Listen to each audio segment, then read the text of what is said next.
Okay, hello and welcome to the final qualifier of the Haste Overwatch $1,000 tournament. Your casters today will be Jim Basco, it's me, Sir Puffer, What's going on? and Cool J.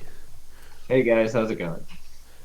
So yeah, a big thank you to Haste for sponsoring this tournament, and a few others like it in the past few weeks. They're doing a great job down in Atlanta, Georgia, and we're going to be putting their site for you in the chat now. So Haste is a company that's worked out their magical formula to reduce latency so that you can play at your maximum level. A lot of pros already trust Haste, I know Siegel does, and you should too. Make sure you check them out on Twitter at Haste Esports and their site haste.net. Yes, you can find, as for your casters today, like he said, I am Sir Puffer. You can find me at Sir Puffer. You can find Cool J at Cool J Gaming, and Jim Basco at Jim Basco TV. You can also find who we're streaming for, the Overguard, at the_Overguard. So this is the final qualifier for the Overguard. First week, we had teams like Toronto Esports, Stratton, Sin Eaters, and Crossfade taken first week. We will see them in the finals on May 20th. Second qualifier, we had Evil Geniuses, now straight out of ComQ, arriving Matter moving on. And we attack. hope to take 4 more with us today for that $1,000 prize that Haste has generally donated. So, I guess we should look and see who we take with us, right, folks?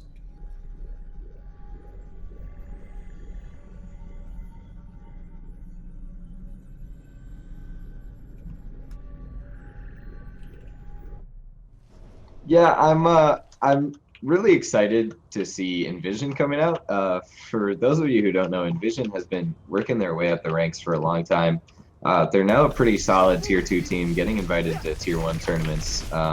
And I'm just looking for them to really play well here. And I haven't been able to see much of. As far as I know, I didn't look into them too much because they signed up late. This is their first tournament, or their first big tournament.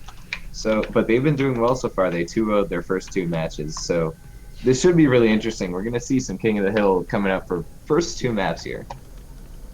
Yeah, That's we're right. gonna Go ahead, Jim. Yeah, we're gonna be seeing a pretty heavy dive comp coming out on the side of Envision. With that soldier pick, they're going to be trying to look for a lot of damage potential, while a pretty standard comp comes out of Frag for Food. Yeah, the triple tank with a Tracer solo DPS, and right now Envision's 3 DPS dive is working. They do have control over the area of the point. They're going to be starting the initial cap. The teams are coming in here just for the poke damage so far. A nice hook, but fire not going to go down, but there goes Fozix to Mr. Piv. McGravy finds blank though, kills going back and forth. Neither team's really getting a clear advantage yet. I've been playing a little bit too careful right there. I noticed Chinchilla on the Rhine. The Roadhog hooked fire on Lucio, but he could not put that shield down just to get that hammer out. Probably could have killed off fire. Just that little stuff really helps out your team. And just like that, Envision cleans up the first team fight. Zany finding a very quick Dragon Blade, combining with Samurai and Coffee to get 5 kills right there. Yeah, they really had really strong target prioritization, getting that Discord down and really doing a lot of damage to the enemy team. Although it looked like Frag for Food did have the superior positioning up on that staircase, they didn't really make much use of it. And a huge pulse bomb out from McGravy, gonna pick up 2. A tech buzzer coming out from Samurai, gonna pick up a few more. And Envision Esports, pretty much just as the fight started, it's already over. And they're already at 42% on the control meter, still ticking up. Man, what a pulse bomb from McGravy. Right before that fight, even, like, before Frag for Food could even get the engage onto Envision, they were already 2 down. Yeah, it was nutty. Also, you notice Samurai, he's playing behind his team instead of on high ground, which you think as a soldier you really want the high ground, but he's making it work beautifully. Goes to show you Samurai's map knowledge. Oh, and Fozix on the DPS Zen gonna take out that Tracer flank. That could be the frag Envision needs in this fight. They're gonna take out Ana real quickly there. Transcendence coming out from Envision. I don't know how necessary that was, but the fight's working out for them. Envision, again, gonna stabilize this point. 80% on the control meter now. Yeah, and just as you were saying, Puffer, about Samurai on the lower ground, he actually did go on the higher ground that time, and it worked out amazingly for him. Switching it up. Yeah, Switching it up. You saw a Tracer go back there, probably looking for him. Didn't find him. All she found was Coffee's Winston and Fansix. Very, very accurate Zenyatta, taking her down very quick. Oh, a great hook from Blank to open this up for Frag for Food. There comes a nano boost. Sound barriers out from both sides, and Frag for Food is fragging for their life on this point here, trying to find the kills they need. Pfizer comes out from Samurai. Can he pick up any kills with that? McGravy had a triple kill earlier. Zarya finding himself by himself on the point here. Mr. Piv on the Tracer gonna make it back after dying early, but it doesn't matter. Zany gonna pull out the Dragon Blade. Wow. I've never seen a Tracer stick a jumping Lucio like that. That's a very tough stick target, but Man, and, did it. yeah, and she was really McGravy. up. McGravy, that is. McGravy was really up in their grill. He was prioritizing Discord targets like crazy, and Frag for Food honestly couldn't turn around to deal with him, because if they did, they were gonna get bombarded by Samurai at the front. Yeah, Samurai doing a great job. You know, Soldier is sometimes like a sniper. Every once in a while, you gotta move your position, or they'll kind of close in on you. So you saw him in the back sometimes. He was up on top, that really high ground right above the center. Sometimes he was on the side of the point. It was great to watch him. Yeah. Now we see him on the Diva. And on both sides right now, we're going to actually see the Winston Diva coming out, which we've seen to be a super strong tactic. We've seen it done in Apex a lot. It's a Korean favorite. Only difference is that we're going to see Sani on that Pharah.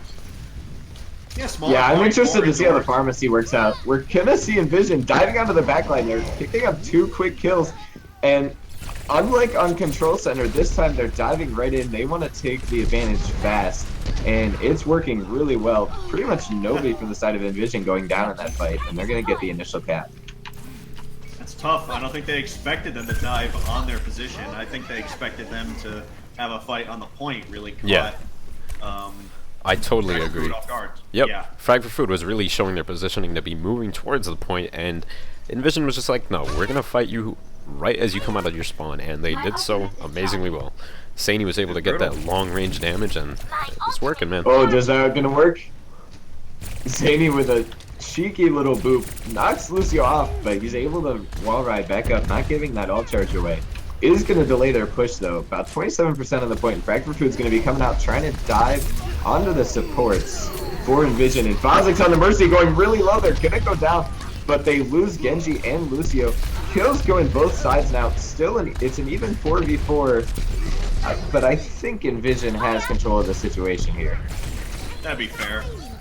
What I like what Envision is doing, they're having a fight outside their team, not their team spawn, but where they enter into the fight. So even if someone like Frag for Food was able to beat their team fight right there, they'd still have to walk all the way over to the point. And I know that doesn't sound like a lot, but that's precious time that Envision, if they were to lose, would use that time to get there and minimize the amount of time that they had on that point. Yeah, I totally agree.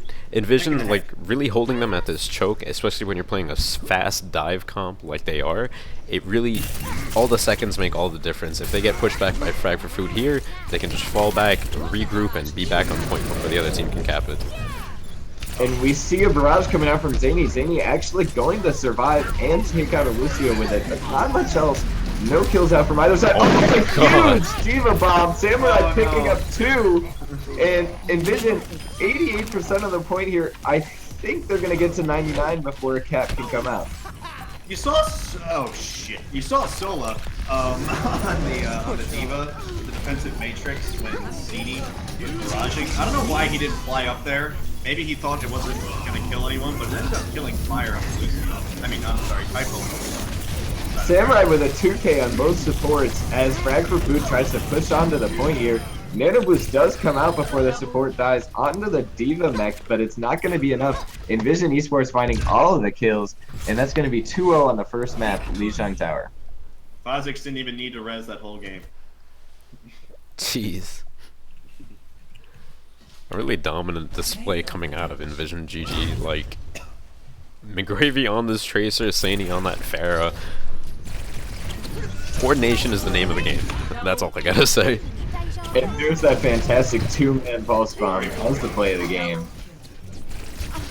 Jeez. Wow, that's accurate. That guy's tracking is a little nutty. That's McGravy. Team captain. No, I'm sorry. That's a lie. Don't listen to Sir Puffer. Yeah, McGravy, he's the man. Number 232 in North America. Top 500 man right there. Can play a little bit of everything. Play some Soldier, play some Zarya. With that kind of tracking, he can play Zarya any day, in my opinion. Yeah, McGravy's extremely good. Phazix. It's like Kha'Zix with an F. He's number 77 in NA. Support God. Honestly, he kept saying he alive. I didn't honestly watch too much of his positioning, but it looks like the positioning of the team as a whole was superior to Frag for Food, as they do take the first map. Traveling to Nepal.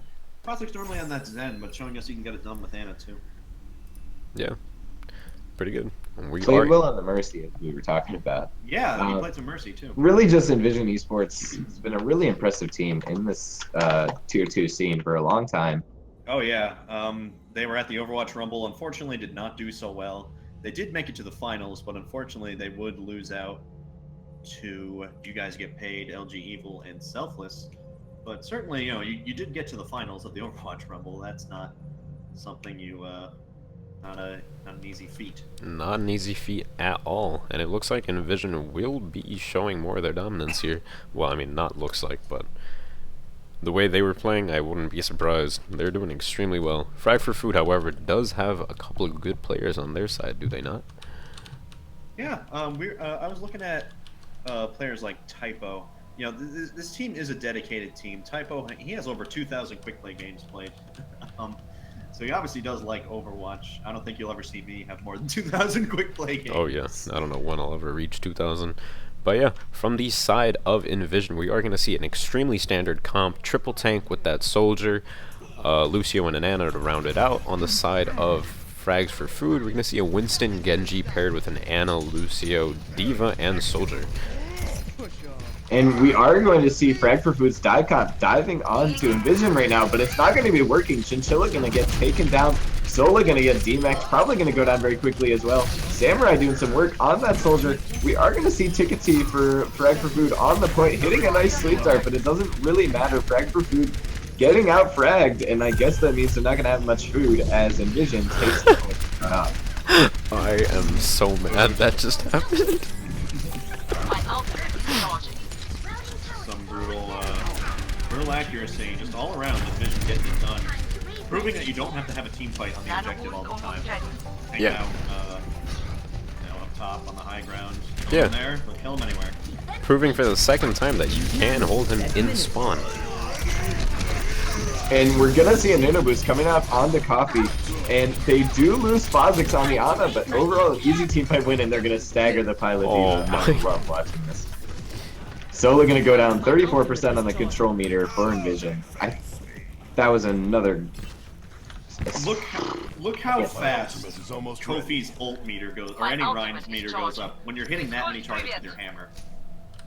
Like every hit he got like 8% or something like that. It was nuts. Yeah, and Sani with that positioning on Diva was being kind of mean to the other team. He just flew in right behind them, so they couldn't leave. There was no escaping that little death room. And we did see Envision back off their positioning a bit because they did lose Kha'Zix in that last fight. They wanted to make sure they wouldn't be at a disadvantage. But Frag for Food didn't know this. They tried to push around the right side, and it didn't really work out for them. They are able to take out Kha'Zix again, but they lose the fight pretty handily. 75% on the control meter now.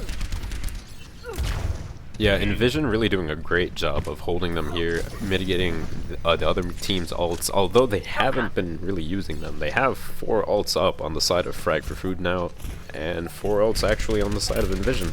What do you think, Buffer? It happens. When you're getting beat this bad, you just feel like it gets you. You kind of feel kind of out of stamina. You kind of feel lethargic. You don't use your ults. It's kind of a psychological thing. It's like, why? What's the point of using our ults? We're not going to win anyway. So I hope they can try and fix that. Well, in this particular fight, we saw both teams use all 4 of their ults, and Blank actually had a Nano Blade going, but it was fantastically dealt with by Envision. They pulled out the visor to get some damage on him, and then Coffee had a great charge. And kills are coming out from both sides, which is a welcome change from the other team fights in this section. But Envision's still well in control of this map, and they're going to take Section 1 of Nepal. This is Sanctum, right? Yes. I'm a nerd. Score. 1. Yes, you are, Cool J. But like I said, I know we all play comp. You ever have that one game where you're getting beat so bad you don't feel like using your ult because it just gets down on you? You know what I'm saying? Yeah. No, I totally feel you right there. Yeah, Frag for Food might be having a little bit of that. I hope that they can kind of, it is a mental barrier to kind of come over that and say, look, we should keep trying. Things do look bleak. This is their last map. If they lose here, they will be out of the tournament. But that is, but you just gotta keep up with the other team, no matter how badly they're beating you. Try and match their pace, match their ult economy. Yeah. Alright, so we're here on Shrine, and we're seeing Phozix on the Sombra pick, a 3 DPS solo heal for Envision, and actually this isn't a troll. I have seen a lot of Sombra play on this section. Yeah, and for the rest of the team, we're actually going to see that Winston Diva coming back out again. One of the most popular picks in Apex this season, and basically around the world. It's super strong, super aggressive, and seeing it work wonders right as we speak. Not a lot of health packs on this map, so hacking that one right there is brutal. Yeah, despite the first 2 frags going to the side of Frag for Food, Envision is able to pull it back, and I think the health pack was a pretty big factor in that. We saw Phozix taking out TKT, the enemy Ana, and as you mentioned, it is going to be a pretty mirrored comps besides the Sombra for the Ana. And Phozix doing some really interesting stuff, trying to boost up that ult charge. He got Winston sitting on it. He pushed up to get some early damage down. Does put the EMP down now, and yeah, there comes the EMP, and they're gonna find 1 quick kill, make that 2. They're gonna DMAX Sola, and there it is. Envision Esports with yet another fight win here. McGreevy and Mr. Pibb having a bit of a tracer duel there. McGreevy coming out on top, and 33% on the control meter. Trying to be a little creative, going around them, trying to get to the back of them, but unfortunately it was noticed by Phozix and the rest of his team. But I do appreciate the ingenuity, trying to try something different. I think I always say that at least once in these streams. And glad to see if it works. And Typo going down to McGrady very early, but Samurai goes down to Chinchilla. Both teams fighting it out on the point here. Yeah, 2 kills for the side of Envision now. Make it 3. Coffee playing really well on that Winston. Fire making sure that DPS Lucio makes an appearance. And TKT the only person to survive that fight, but not for long. man, that fight, I was watching a lot of McGravy versus Mr. PB, both on Tracer, and you can really see the differences in the way they played their Tracer. Mr. PB, when he would engage on someone, you saw his mouse kind of flickering around. What you want to do when you're tracking someone is, maintain that steady hand. And as much as you might be playing a super fast character, you got to keep that aim steady, and it'll pay dividends. Oh no. And we actually saw both teams having a lot of ults coming into that fight. But we saw a fantastic engage from Envision, pulling out a Diva Bomb and an EMP. And they picked up 1 kill with it, and they used a lot of other ults there. Chinchilla pops the Primal Rage to try and get on the point, but he got focused down very quickly, and that's going to be Envision taking this map and this series 2-0. Jim, you brought up Fire. He's number 250 in North America right now, top 500 player. He is the very definition of a DPS Lucio. He averages 27 eliminations per comp game. Jeez. 9,000 damage.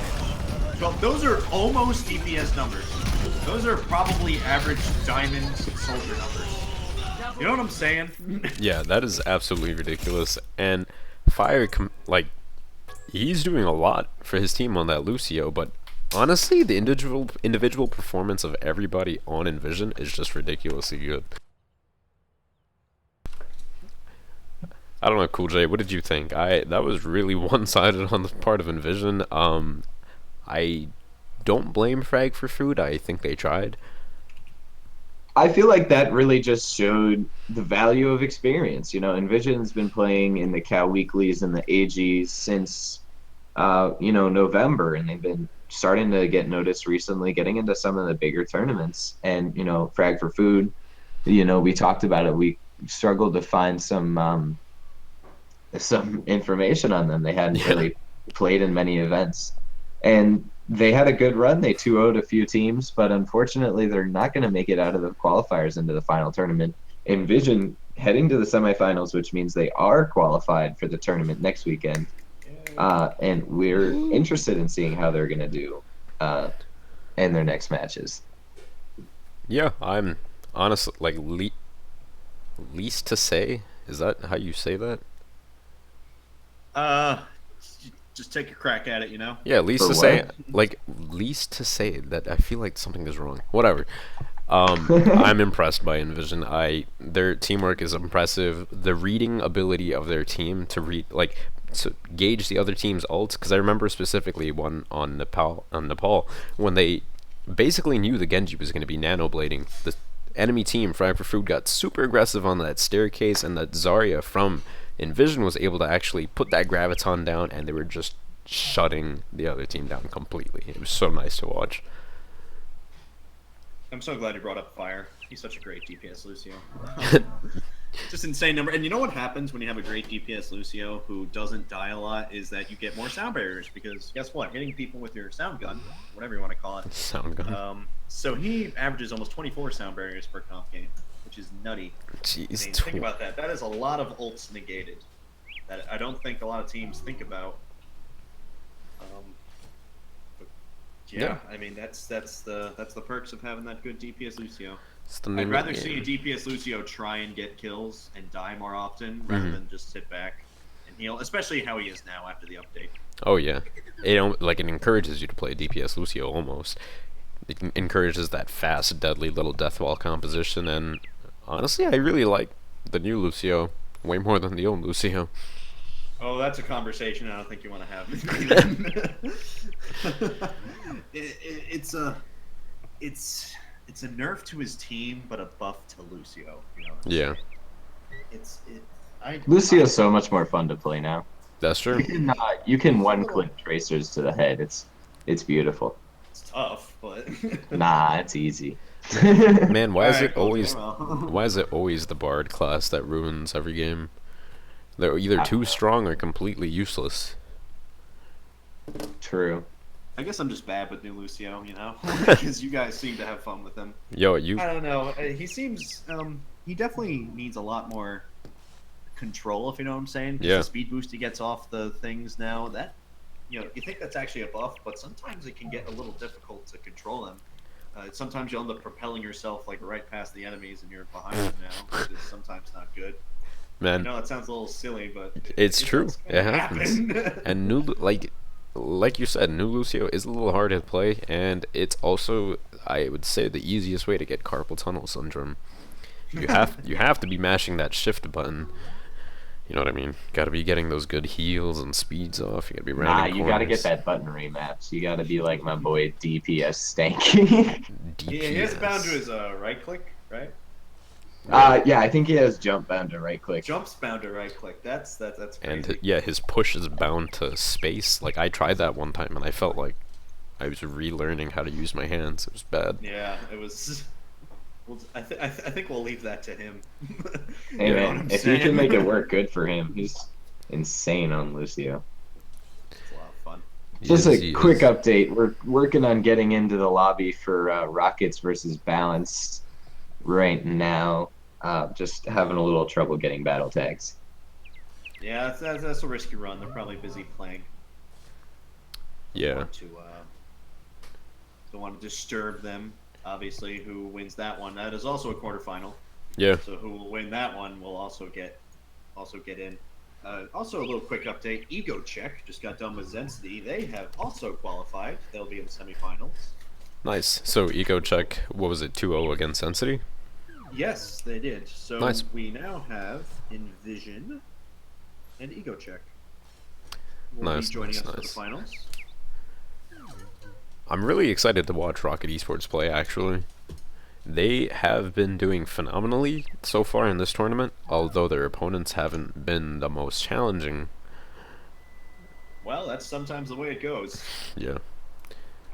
But Ego Check, they're a pretty dynamic team. They're a 27th overall in North America. They actually lost out to Envision Mhm. in the Overwatch Rumble qualifier. Oh, So man. if they both go to the finals, we might be seeing a little rematch Now type stuff. entering King's Row. Yeah, Rocket Esports too. Another team that we were looking at recently also fell to you guys get paid in the Rumble qualifier. So Cool. pretty Okay, big what have you teams. just done to us? Yeah, Are we in this? where are we? It looks like Balance versus Rockets is already in the middle of a map here. They did invite us to the lobby, Huh. which, Oh, they do. Interesting. Pause it. which was pretty nice of them. That was nice of them. Well, welcome to Rocket Esports at Balance Gaming, the And quarterfinals. here we go. Who is on? Yeah, Balance Gaming is in the blue on defense. We're gonna see Attack Visor coming out from Madux on Rocket Esports, but gonna get nullified pretty quickly there. Just wait for this team fight to end. Yeah, it looks like we're getting started right as Rocket Esports has pushed the second checkpoint on King's Row. And they've done it pretty quickly. They have about 4 minutes to push to the end. nice. Right. Well, That was yeah. I'm sorry. I'm just trying to get my balance here, I guess. And all's coming up from both sides. We're going to see a Dragon Blade from Ultima Web and the Transcendence as well from Rocket Esports. They're going to pick up 2 kills off of that. Pulse Bomb coming out doesn't actually pick up a kill, but Bunny on that soldier was the target. He's going to go down anyway. And Rocket Esports with a nice quick fight win right there. And this payload's going to keep on rolling. Is Rocket Esports in red or blue? Rocket Esports is- Esports in red. Yeah, they're attacking right now. Got you. Let me switch that. Yeah, we're being very hard on our producer right now. I'm sorry. All good. No, it's all right. We want to see the action right here. And we're going to see a Nanovisor coming out from G Bunny on the defensive side. Gonna pick up 1. And even though the first few frags of that fight went to Rockets, Balance Gaming starting to stabilize, but Rockets starting to bring it back. And here comes Attack Visor. Maddox picking up 2 very quickly there. Reinhardt trying to get to the payload. Ultimate Web pulling out a Dragon Blade. And all the kills going at Rocket Esports. They have 2.5 minutes left and they're going to push to the end. Nice, Rocket Esports. If you notice Clone Man on the Winston, Primal Rage, he got slept by Anna, but unfortunately, there's nothing they can do about it, because obviously if you shoot at him, you wake him up, and he has, 900 health or more. So he was able to just kind of hang out behind the payload until he woke up and was able to finish it off. Clone Man, he's so awesome. Number 23 in North America in the top 500. I think he's the highest top 500 player we have here. He is awesome. Great tank player. I kind of think of him as one of those. It's kind of an opinion how the Korean and Asian players, they tend to value tanks more. If you know what I'm saying. Well, here in North America, the better players are DPS. It's kind of somewhat common knowledge, I think. So I kind of think of Clone Man as one of those classic kind of, Asian players where he's like really high in the top 500, but he's a tank player. Yeah. Well, I like to think of it like, yeah, some of the best players usually do play DPS, but every game's got to have a tank. And Clone Man, he provides that solid Ryan role. He can support our godlike NA DPS. Yeah, and if you think about it, like, what really makes up a good Ryan, you know what I mean? It's good positioning, good game sense, and knowing when to engage. And having a Ryan that can offensively shatter no matter what side of the map you're on, and having good game sense, that's invaluable. And I hope Rockets Esports really makes use of Clone Man here. Especially in this current meta where damage is a little bit lower than we're used to. I think last stream in the Haste Qualifier Week 2, Jim, you're always talking about the soldiers because they were really the backbone. So if that one soldier for a team wasn't in good position or wasn't hitting his shots, it really crumbled their team. Yeah, I totally feel you. And now on the side of Balance Gaming, we're actually going to be seeing the Widow Hanzo Soldier comp coming out. Super interesting. And on the side of Rockets Esports, triple tank with the Soldier to top it off. Well, we're actually going to see the Hanzo and the Widow switch off after taking a few shots, trying to scout out the defense. We're going to see the standard triple tank, as you pointed out, and Clone Man getting a nice charge on the Ray Ryan, and that's going to open it up for Rocket Esports. Pushing in, they've got 3 kills, making 4. G-Money on the high ground, though. Gets some revenge onto Clone Man, and a nice rocket jump to escape that fight unscathed. Yeah, they left G Bunny up there behind the on the high ground. He kind of was unexpectedly there. I would have liked to see him take advantage of that newfound mistake that Rocket made, but he That wasn't could able be to cash in the- that much. Yeah, That well, could be the you did opening get Rocket Ryan. Esports. You're right. Sorry, not Rocket Esports. That could be the opening that Bounce Gaming is looking for. They're going to push into the point. They know that the positional disadvantage is there because Brian had to walk back to respond. But even though they pushed onto the point, they couldn't find any kills, and suddenly 2 people go down. Rocket Esports pushing back onto this point, make it 3, make it 4, and Balance Gaming again going to get knocked out, but they did get that all-important first take. Man, Ultimo on the side of Rocket Esports on that Roadhog, who's really doing some major work. Got some crucial hooks there. Was able to get a really essential picks for them to get back onto that side. Like, I did not think they would be able to hold it. My ultimate is almost ready. Yeah, Ultimate Web, usually a DPS player. He averages more than 35 kills on Tracer, Soldier, Genji, Pharah, McCree. He's really a great all-rounder. Fire Yeah. at will. Cool to see. And here comes a Graviton into the whole hog. Can they find the kills they're looking for? Lots of damage coming out. They're gonna get the Lucio. There goes Zarya. And they're getting his attack visor as well from Maddox. I'm not sure that was entirely necessary, but they are going to clean up the fight. Using 3 ults to do so, but it is worth noting they have the Earthshatter and the Noonan boost ready for this next fight. Yeah, balance 90% or more on all their ults if they don't have them. So we might be in for an ult dump right here that could flip them the point. Oh, we see Majesty on the Ana, hiding in the corner here. He gets caught out though. They're looking for that sneaky sleep dart to get an easy shatter, but he's gonna get hooked. Losing the Ana, is that the opening that Balance needs? Fire at will. And then we're gonna see a big grab coming into a big Earth Shatter, 4 going down. So far, no kills. They're finally gonna find one. Maddox on the Soldier for Rockets, uncontested on the high ground, but it doesn't really matter. Balance Gaming finding all the kills on the ground, and he's gonna go down last. And finally, a cap coming out for Balance Gaming. That was great. Ray Ryan on that shatter as they went into that Graviton surge was good. I was going to comment and say that maybe it wasn't necessary, but it looks like that was the right move, as he also did block a good amount of Clone Man 16's Earth Shatter, and, you know, Maddox, as much as he was on that high ground doing damage from afar, it really wasn't enough. G-Bunny cleaned it up, and it was super nice to watch. What do you think, Buffer? Yeah, very surprising shield right there from Ray Ryan. I did not expect him to be that heads up. Not trying to be rude, but really very quick shield right there, negating most of that. Another sexy-looking rocket jump from G-Bunny, and an Analyzer is going to give him 2 kills on the streets phase. We got Boostio! Balance Gaming is going to keep pushing forward. They're going to find a third, and a nice sleep dart makes it 4 or 5. Zarya on Deadly on the Zarya is going to escape, but another fight win from Balance Gaming. We had Boostio from Rocket Esports. I just want to say that. We did. I think Majesty missed Maddox with the visor and hit Lucio, but we did have Boostio. Honestly, He is not dead after the sensitivity update. Yep. Honestly, Kulte, that was sweet. That rocket jump that G-Bunny did up there really got him super good positioning for that nano visor, and he did so much work from all the way up there. And we're gonna see a shatter coming out. They're gonna find 2 kills there. Maddox on the high ground again, as we mentioned before, but he's gonna go down and grab from the side of Rocket Esports.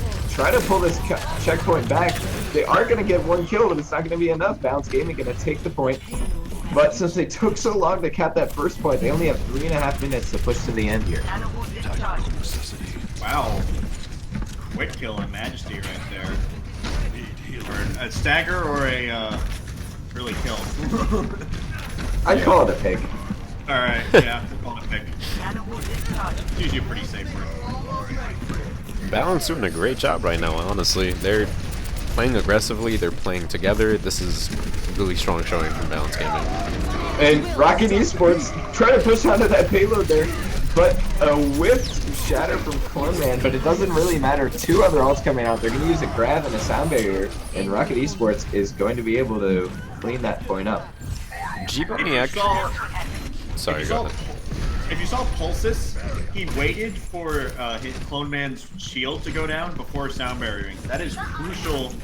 That is seconds that saved on that sound barrier that really won him, because that sound barrier expires very quickly, obviously. Heads up play by him. Waiting for the first shield to go down, then sound barrier. That's how you manage your team and your ult. And a great hook from Ultima Web. Make sure that there's going to be no Diva mech to start off this fight. Balance Gaming looks like they're trying to back off here. Maybe trying to get that mech back, but another great hook from Ultima Web. And there goes Ray Ryan on the Reinhardt. And Rocket Esports is going to be pushing up more. And it is worth noting that we're already at the point of Balance Gaming has less time than Rocket Esports. Yeah, Balance Gaming actually really, as much as they are pushing aggressively, they do know when to disengage as well. They saw that they were losing a fight earlier on, and they called for the intentional suicides of a couple players. And although that may seem trivial, those couple of seconds that they save right there really helps them from making up a better time, you know?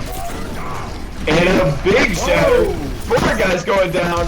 2 kills to follow it up, make it 4 now. And Ana and Soldier are the only ones left alive, but Ray Ryan gonna go down to the DPS Ana. And both Ana and Soldier survive. They do have the Nano Visor at their disposal, probably waiting for that Diva mech to go down to pull it out. Yeah, it's going to be a lot of fun right here. We got ult. Probably going to be a bloodbath right here. And there comes that Nano Visor, and actually only finding 1 kill.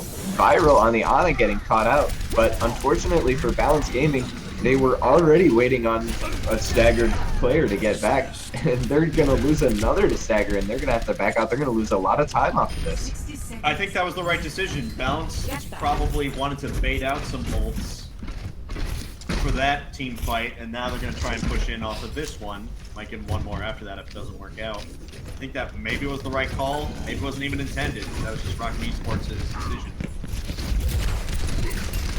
Yeah, there's going to be 3 ultimates up on the side of Balance Gaming and 3 ultimates on the side of Rockets Esports. It's going to be a pretty even fight. Oh. Huge graviton, but Moonshot pulls out the whole hog to push back their attackers. A Nanovisor from G-Bunny in response. A big shatter gonna nullify that Nanovisor. Not gonna get any kills with that. And still, despite all the ults that have come out with this fight, no kills. There come a few for the defense of Rocket Esports. Only 10 seconds left, and Bounce Gaming needs to stay on this payload now. Rocket Esports getting it done right there with a great Earth Shatter on G-Bunny. We're going to see Nubacabra making a great play to jump onto that payload at the end, but Jeez. Unfortunately it's not enough. Maddox pulling out a Nanovisor that they had saved, and it's going to push everybody away from that cart, and that's going to be a map win for Rocket Esports. 2-3. Was this first or second? We don't know. They didn't tell us. I asked them, but yeah, they're obviously busy with playing games. Oh, okay, it was the first map, so Rocket Esports First map, will nice. take map 1. Okay, cool. Sounds good. Swap sides. Update. Rocket Mad. Esports just has that talent, a couple top 500 players for him. I think that's what got it done, really doing some nice stuff. Yeah, Rockets Esports too. If you look at that last fight, started off with the Zarya ult coming out from Balance. I mean, coming out from Rockets Esports to initiate it, but Ryan actually held his shatter for quite a long time. And, you know, as much as he could have used it a little bit earlier, he waited until he got the enemy Ryan shield down and the other team was positioned correctly so that Maddox could do a bunch of work after he got that fat shatter down. That shatter, yeah. Rocket Esports, definitely another up-and-coming team. We talked about Envision. They're currently ranked 26th in North America. They actually fell to You Guys Get Paid, another up-and-coming Overwatch team, if I'm correct, in the Rumble qualifier. Traveling to Nepal. Yeah, You Guys Get Paid has beat even some somewhat well-established lower tier 1 teams, notably Fnatic. Yes. Remember that day. Yeah, that was something. Don't know if it'll happen again, but that was something. Oh yeah, it won't happen again because Fnatic doesn't have a team anymore. RIP. Yeah, the Overwatch League. We'll get to that, I'm sure. Yeah, we can talk some more about yeah, that the later. Overwatch Right League now, on a massive kill streak right now. massive kill streak. Yeah, not sure it's Oh my. not sure what's going on, but they seem to be knowing what they're doing. So we're going to be heading to Nepal for the second match in this series. I'm gonna send it over to the game right now. And Yeah, right now we're seeing Rocket Esports in the blue and Balance Gaming in the red. We're going to see Balance Gaming so far setting up with a Winston Diva. On the other side, we're going to be seeing that aggressive triple DPS setup. So we'll see which side prevails here as we're getting going on Shrine.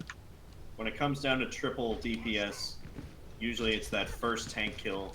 I guarantee you is the team that wins that team fight. Even if the other team kills one of your DPS first, it's because it's just less health in your pool that you need to even out if you're the triple DPS team. Well, let's see how it plays out right here. Both teams brawling on the point. So far, no kills, not even a D-Mech. And there goes Clone Man on the side of Rocket Esports. Make it 2. Pulse is going to go down. And those are the kills that Bounce Gaming needs. They're going to start pushing these guys off of the point here.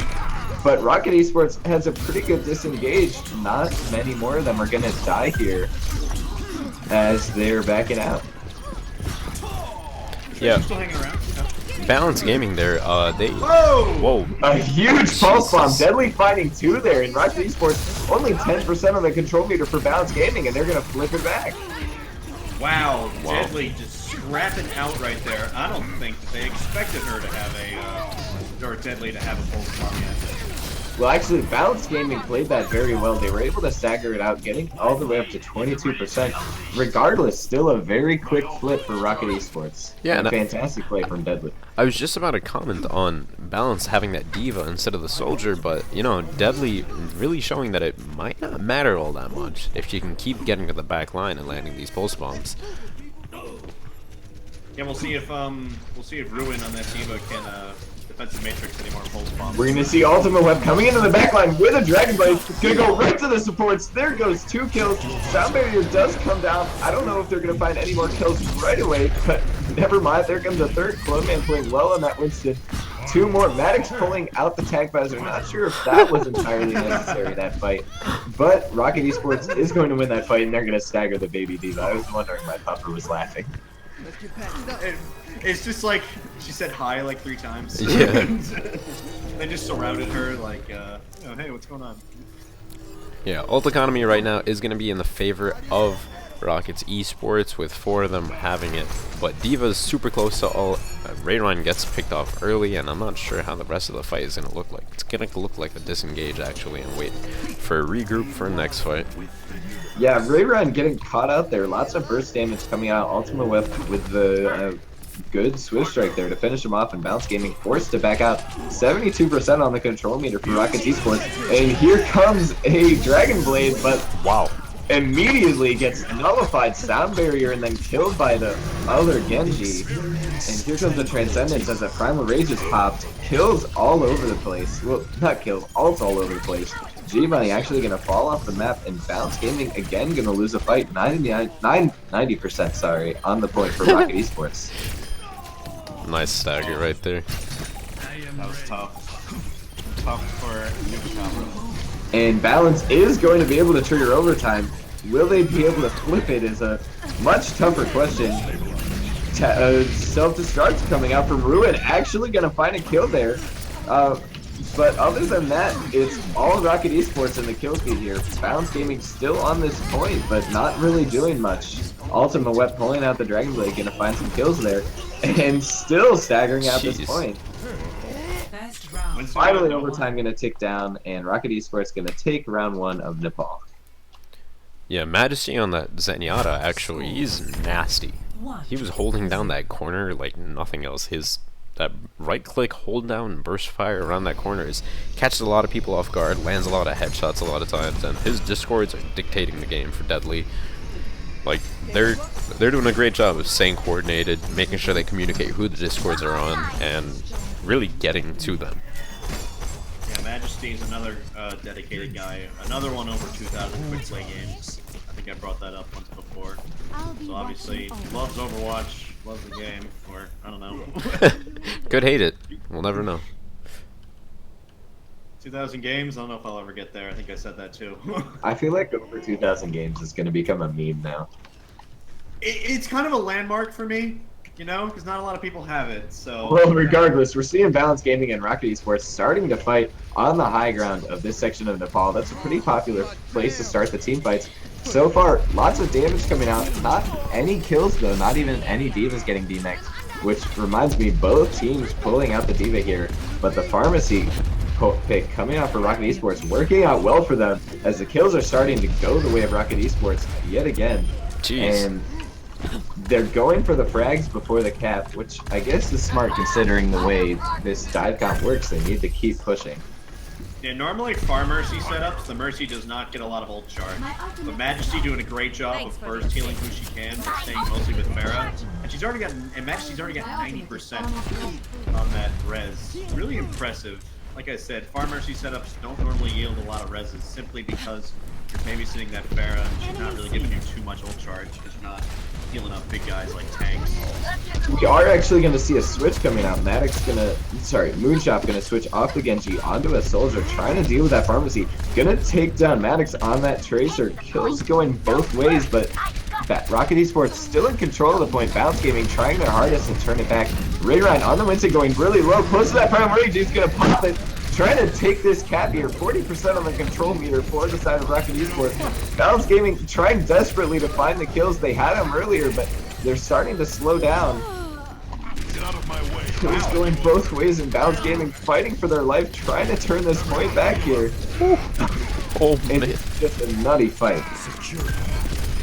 Are we done? Yeah, I think so. Yeah, finally the point gets turned by Balance Gaming.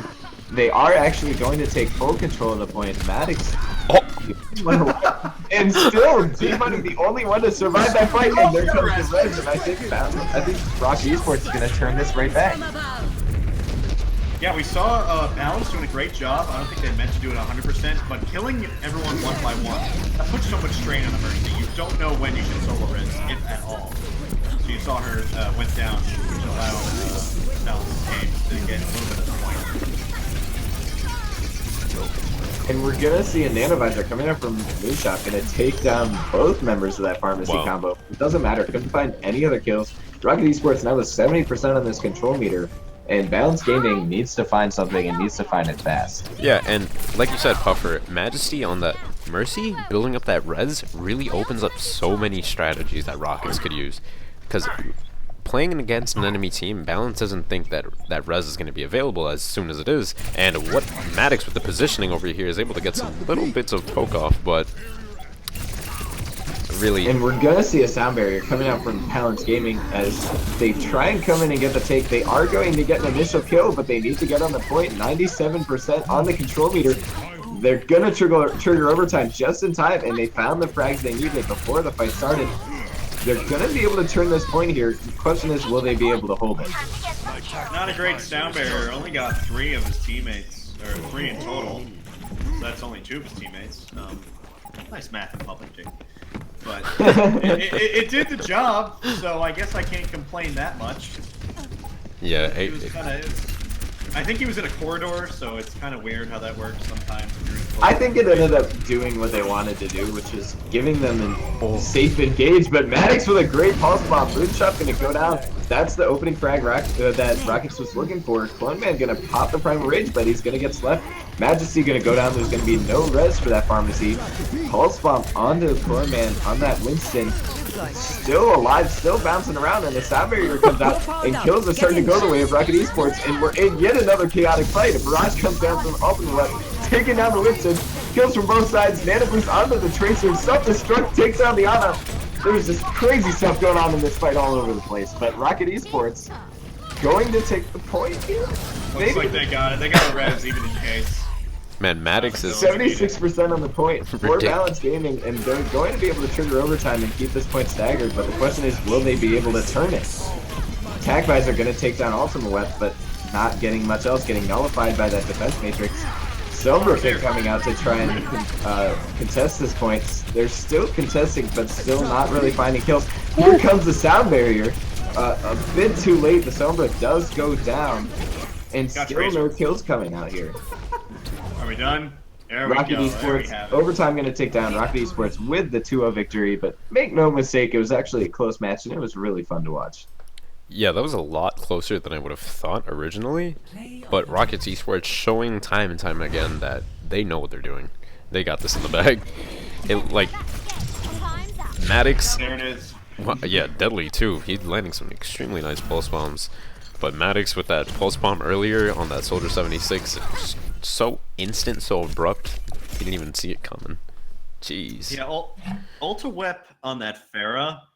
Ulta Wep on that Pharah, he was very, very high altitude. If you notice, he was not a very ground dwelling Pharah. He was very, very high up there. And obviously the risk you run is it's very tough to do projectile type stuff when you're up that high because the rockets, it's a projectile. It takes a long time to get to the ground. So a lot of Pharahs try and keep it lower so they can get kills a little easier. The rocket doesn't have to travel as far. Yeah. But he was doing a great job. So that is a sign that he has some insane read skills, some insane prediction skills. And he was just doing a great job, even though I saw him higher than usual. He was really doing his job. Yeah, Like I said, he averages over 35 limbs with that's Pharah, ridiculous. among other heroes. Yeah, Ultima Web really showing his stuff. He's got a nice map pool.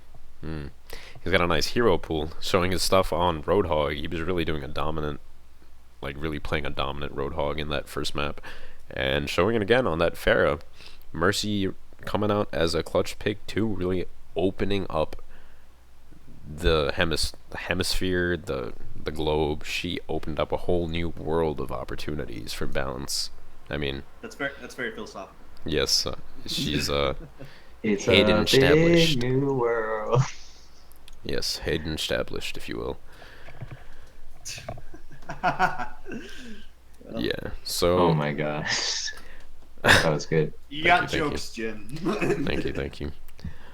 So, a little bracket update. Team Right. Vice, another team that has really been popular recently, rising in the ranks. They won the AG Weekly last Monday, really surprising everyone. Also will be joining us in the semis, which means they advance. And Rocket Esports is our fourth and final. So the bracket is set Nice. for next weekend. Yeah, joining them in the finals, which will be taking place, the final tournament, not the finals. The finals will be happening today. The final tournament, which will be taking place on the 20th, joining them will be teams like Evil Geniuses and Toronto Esports. It's kind of exciting. You guys should definitely stop by. And really, big thanks to our sponsor, Haste. Hey, so they donated the $1,000 prize pool. Big money, obviously. A lot of talent coming out today. Even people that didn't advance had some talent. And Haste is great. Lowers your latency for League of Legends and Overwatch. It's actually a software that improves your latency, if you're not aware.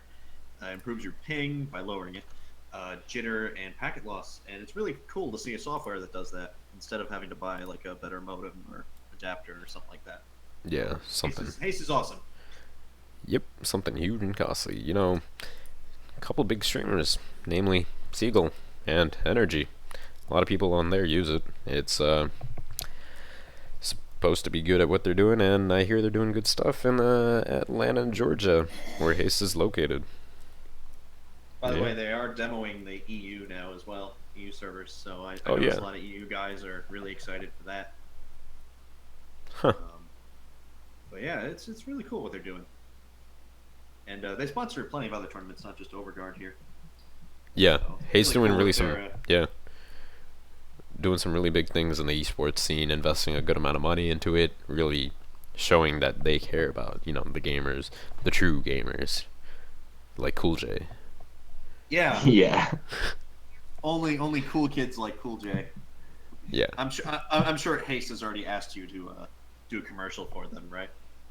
Right, Cool J. I just got timed out in chat. Yeah, I just saw that happen. I saw the copy Did you- pasta start coming out. Did you get Capid? No. Okay. No. I was doing one of my favorite copy pastas, and I got timed out. So that feels bad. But we are going to be seeing Vice versus Ego Check. We're working on getting them into the lobby right now. Vice versus Ego Check. Nice. I'm gonna set that up.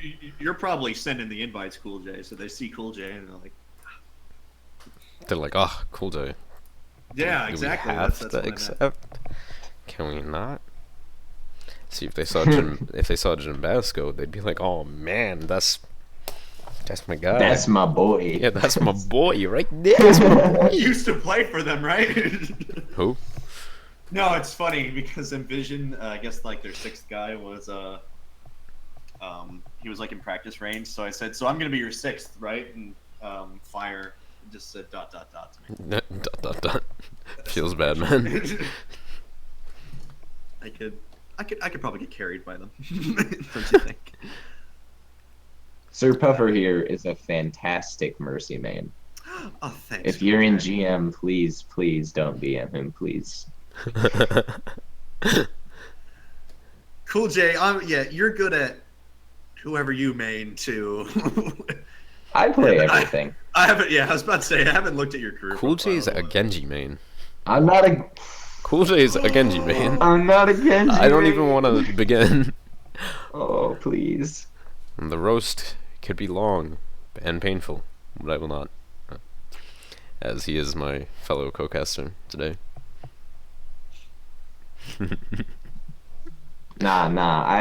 I was a Genji main, and then I was like, why am I playing Genji when I'm losing? So I stopped playing Genji. Wow. Introspection. A moment many people only have You should be on a drugs. detective. Yes. Clearly. That's some nice work, Cool J. Yes. He's We done need more great work. Genji mains like you. Thank you. who take a second to ask themselves, why am I playing Genji, and then switch. Getting back Well, to- it's not so much that I switch. Like, I still play Genji, but like I used to auto lock Genji and literally never ever switch. Like, and it's not even like I'd be doing bad. It's just like Genji wasn't working with what we wanted to be doing as a team, and so it's like, well, you know, if you can win or you can play Genji. And so I win. Now I auto lock Soldier because Soldier is easy. Yeah, Soldier is free. Don't though. tell Tavik I said that. So we got Ego Check at Vice right now. Both of these teams, I think, are going to be very well matched. Ego Check right now, but like I said, Vice a new team. Ego Check, they are 27th in North America. They lost out to Envision in the Overwatch Rumble, like I said. So maybe we'll see some rematch stuff if the things work out right. But our maps are going to be Kings Row, Lijiang, and Temple of Anubis if we need it. So we're heading back to Kings Row for the third time today, right? Yep, I think so. We're in Now the game. entering King's Row. Yeah, Ego Check and Vice with lots of strong single players on their teams. It's going to be interesting. I think it will be balanced, like you did say. And I'm excited to see what both teams pull out, because as we all know, Kings Row is a... I don't want to say expletives on this stream, so Kings Row is a great map and offers a lot of diversity in the hero pool. Like I said, this first point just gets so congested sometimes, so I almost like seeing Mercies and maybe even Lucio's, you know, guys that like having their team grouped up together.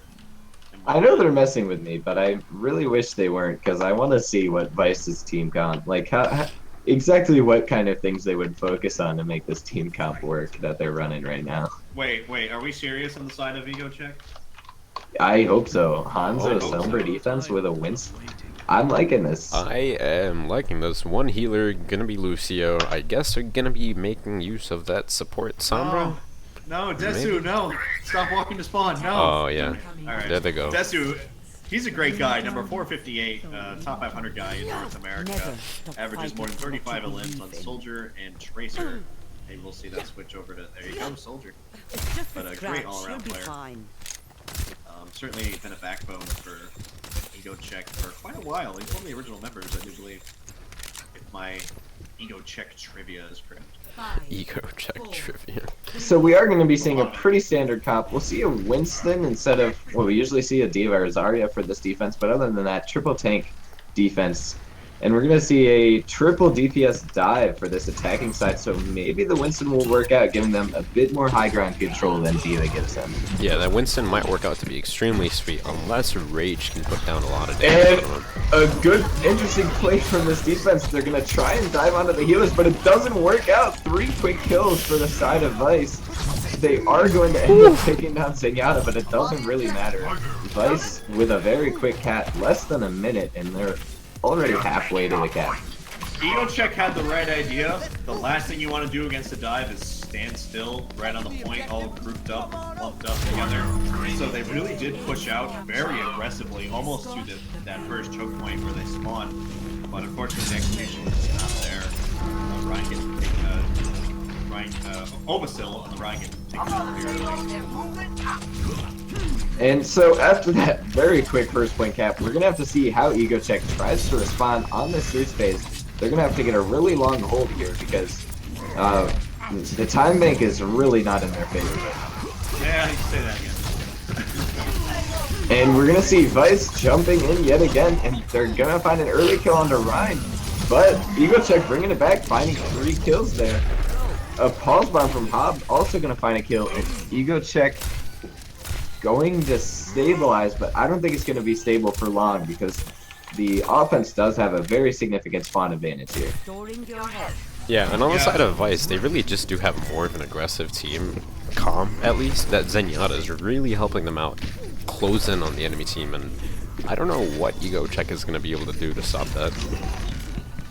Shrishoy is a great Winston, number 175 in North America right now, top 500 guy. Such an independent Winston. He does not die that often. But you notice, look at him, he's going after the tanks right now. Not often seen with Winston, but it does help him get that ult charge pretty quickly. Like he did. We actually just saw a fantastic play out from Dezu on EgoCheck, completely nullifying Rage's tac visor, bringing out a nano visor of his own. Couldn't find too many kills with his visor, but it was so impressive to see how well he outplayed the enemy visor. Scratch gonna pull out a Dragon Blade for the side of Vice, and that's gonna get them the kills they need. They're gonna be rolling into the second checkpoint with just about 4 minutes to spare. We'll see how much time they have after the checkpoint's capped. 90 seconds, right? Stray is gonna come in and get a contest, pop the Primal Rage on that Winston. That was well coordinated. Ixonix finding a hook onto that Genji there. Stray on the Winston gonna go down, but it doesn't matter. He bought enough time for the rest of EgoCheck to make it to this cart. 0.26 meters away, but Vice getting pushed off. And there comes the sound barrier and Hobbs with a pulse bomb, and just like that, Vice is coming right back, finding kills all over the place. And they're so close. On my UI it says they actually got it, and there we go. Almost 5 minutes to push to the end. Still haven't fixed that bug. Yeah. Yeah, it's Onyx had the right idea for EgoCheck. Pop that whole hog. He's also another top 500 guy, number 194 right now.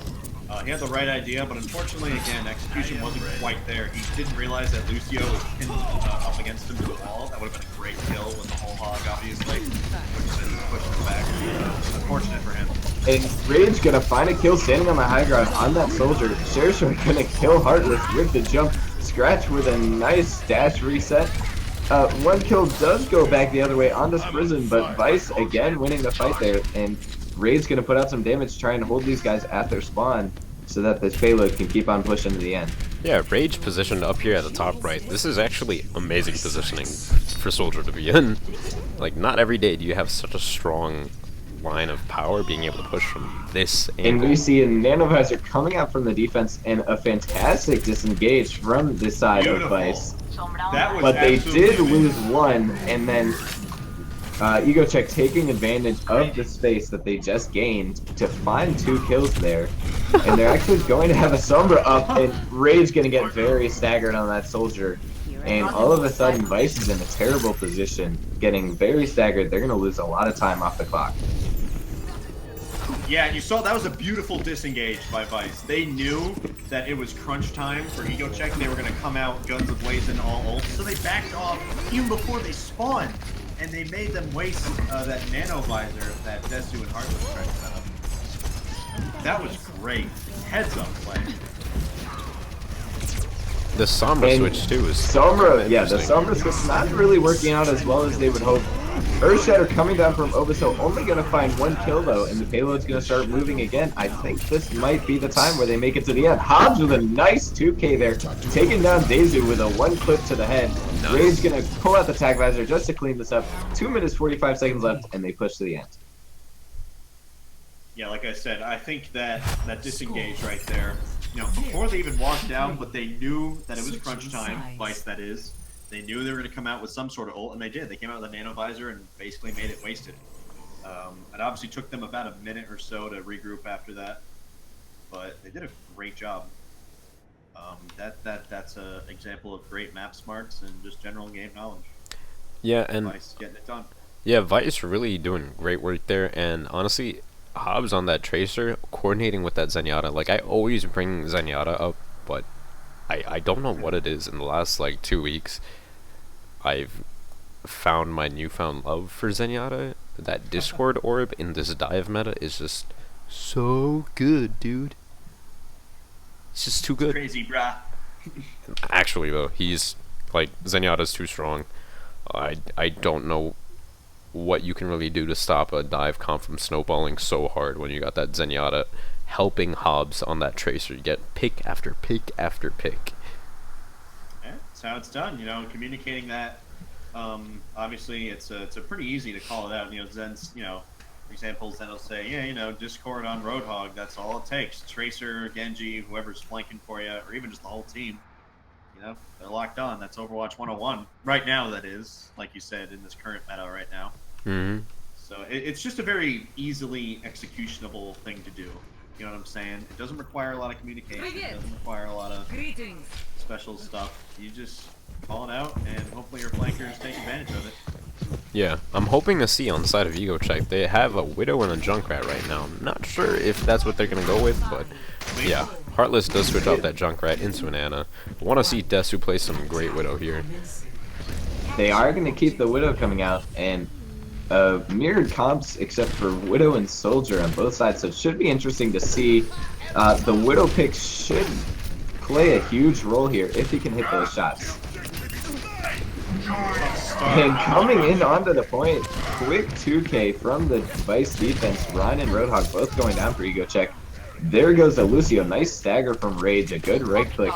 And Vice going to be able to take that first fight pretty cleanly, but the first fight ended very quickly. I don't think much time's going to come off the clock before EgoCheck has a good chance to re-engage. Yeah, Widow's not work for Desu. Back in the over. Yeah, they did switch up the Widow. Oh man, sometimes it's got to. And Zero showing a pretty nice pro tip there, hitting the shield from around the corner, but we're going to see EgoCheck pushing onto this point now here. No kills coming down yet, and a great boop into an Earth Shatter, but the follow-up, there goes the follow-up. Follow-up took a while to show up. Reinhardt and Roadhog, again, the first two to go down. Ana and Lucio going to go down late. Desu not going to be able to escape, and another fight win for Vice. Yeah, that Widow pick really wasn't working for them, and although the team did push in and try to cause a commotion for the Widow to get picked, the frontline damage just wasn't there. Switching the Soldier, they were able to distract the attention and bring it back to Reinhardt's shield, and they were able to push. And you know, they didn't get the point, but it was progress for the other team. Fire at will. And we're going to see a grab coming out from the defense here. Rage pulling out the whole hog into that grab. Desu on the high ground going to find a kill before the grab ends. But he's going to get DPS Lucio'd. It looks like, nope, never mind. Del comes in with the assist. And that's 2 kills, 2 men down for this Vice defense because of that long spawn here. No fair, Del. I wanted to see Wolf versus Desu. We'll see if EgoCheck pushing onto the point now. And a great hook from Onyx. Brain's going to go down. But here comes a Tag Visor.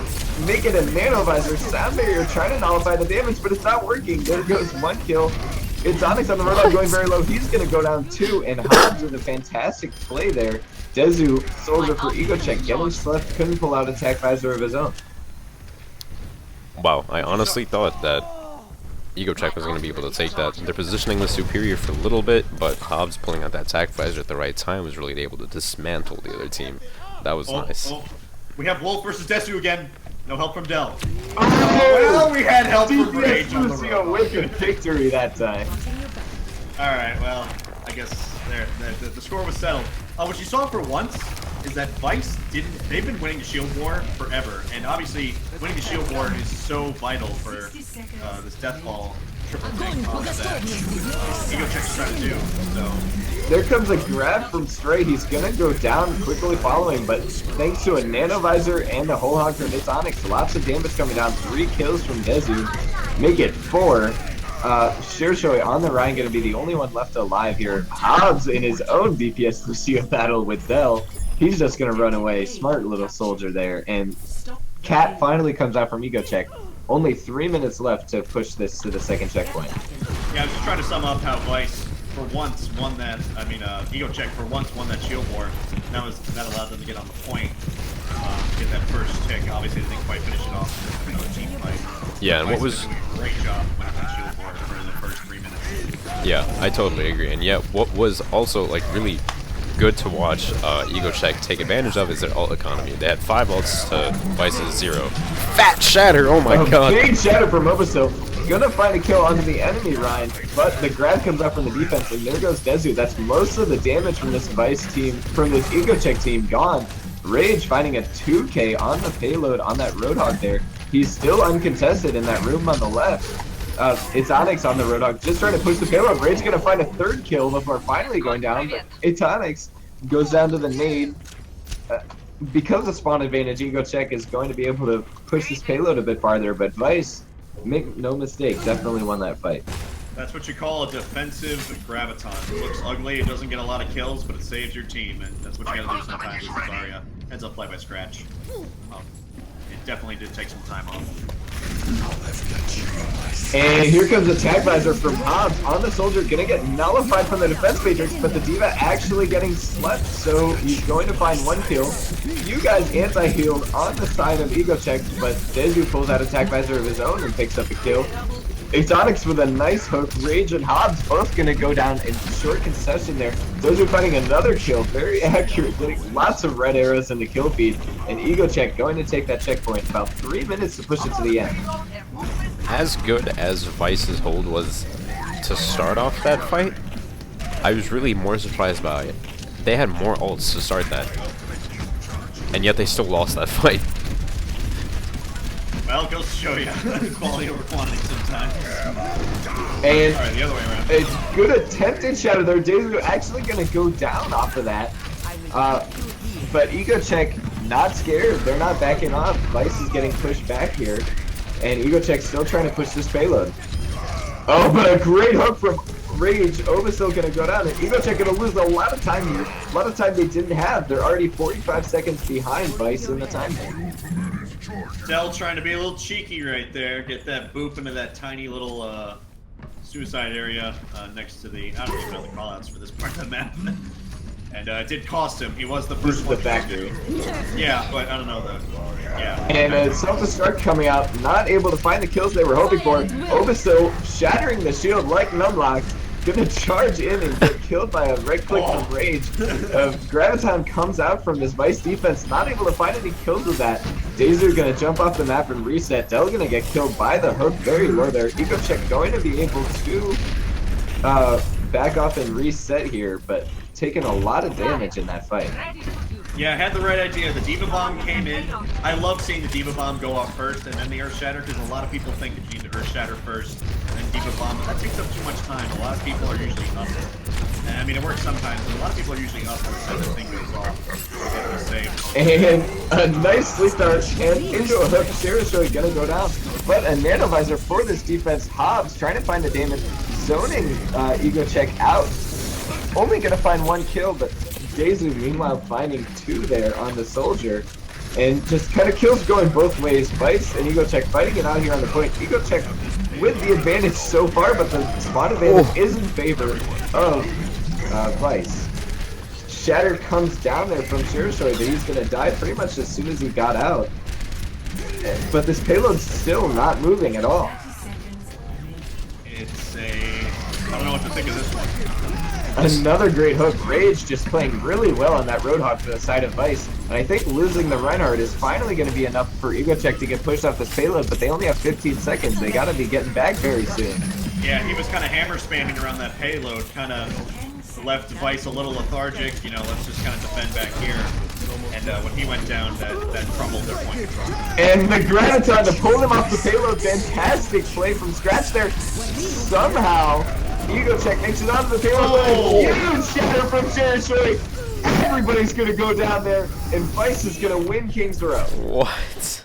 Off the team kill. So here's what happened with Shirishoi, how he got behind him. Literally, the whole hog for Ego Check, who was on Roadhog. It's Onyx. He was whole hogging the Rhine when he charged him. So you know how the Reinhardt charge doesn't quite push through a whole hog? You kind of get launched into the air. So he got launched in the air, went over It's Onyx, ended up behind Ego check didn't notice any earth shatters behind them. This might be it right here. I hope it is. No, it's something different. Alright, well. No, this is the play. No, it's something a little different. Oh, it is. Oh, And you saw at the start of that play of the game, he had 39% alt charge. Just so much damage coming out into the back there. yeah, but like I said, that's what set it up. He got whole hog. That was so fun. It was like one of those, we had Flying Rhine. That fight was super long. It was just a combination of ults coming out from Desu. He was building up his ult on Soldier so fast. That, like, 2 times in that whole skirmish right there, he was able to get the tac visor off, along with Ana on that nano boost. And as much as it looked like Ego Check was going to be able to push with those tac visors coming out, Vice with Shirishoy getting that huge shatter at the end, getting 3 or 4 people there, and just sealed the deal for Vice.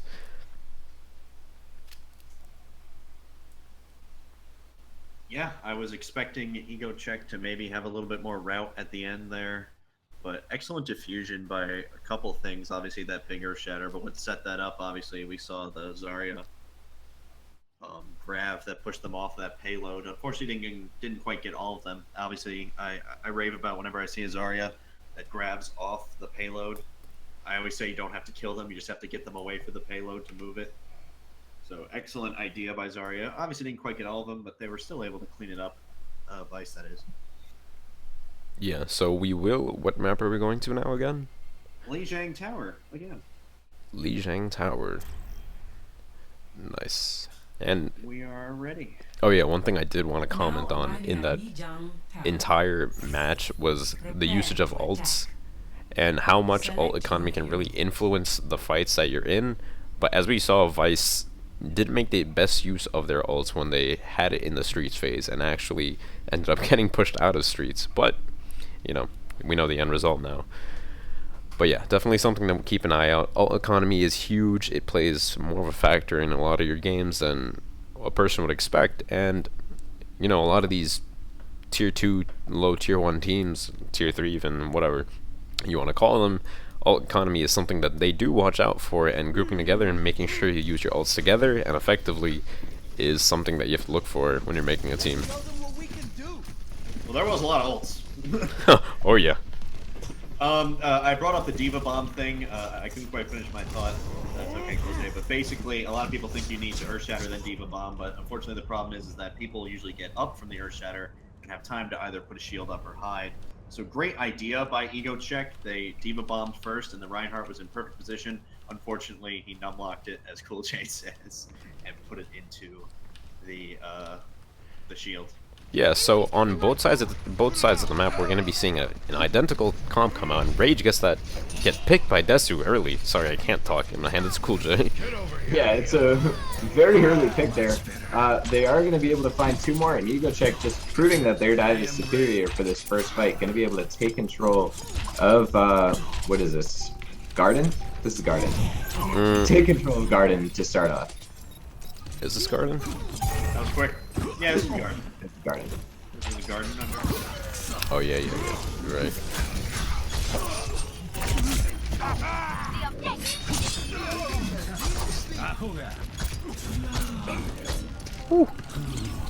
We got some quick flips going on right here.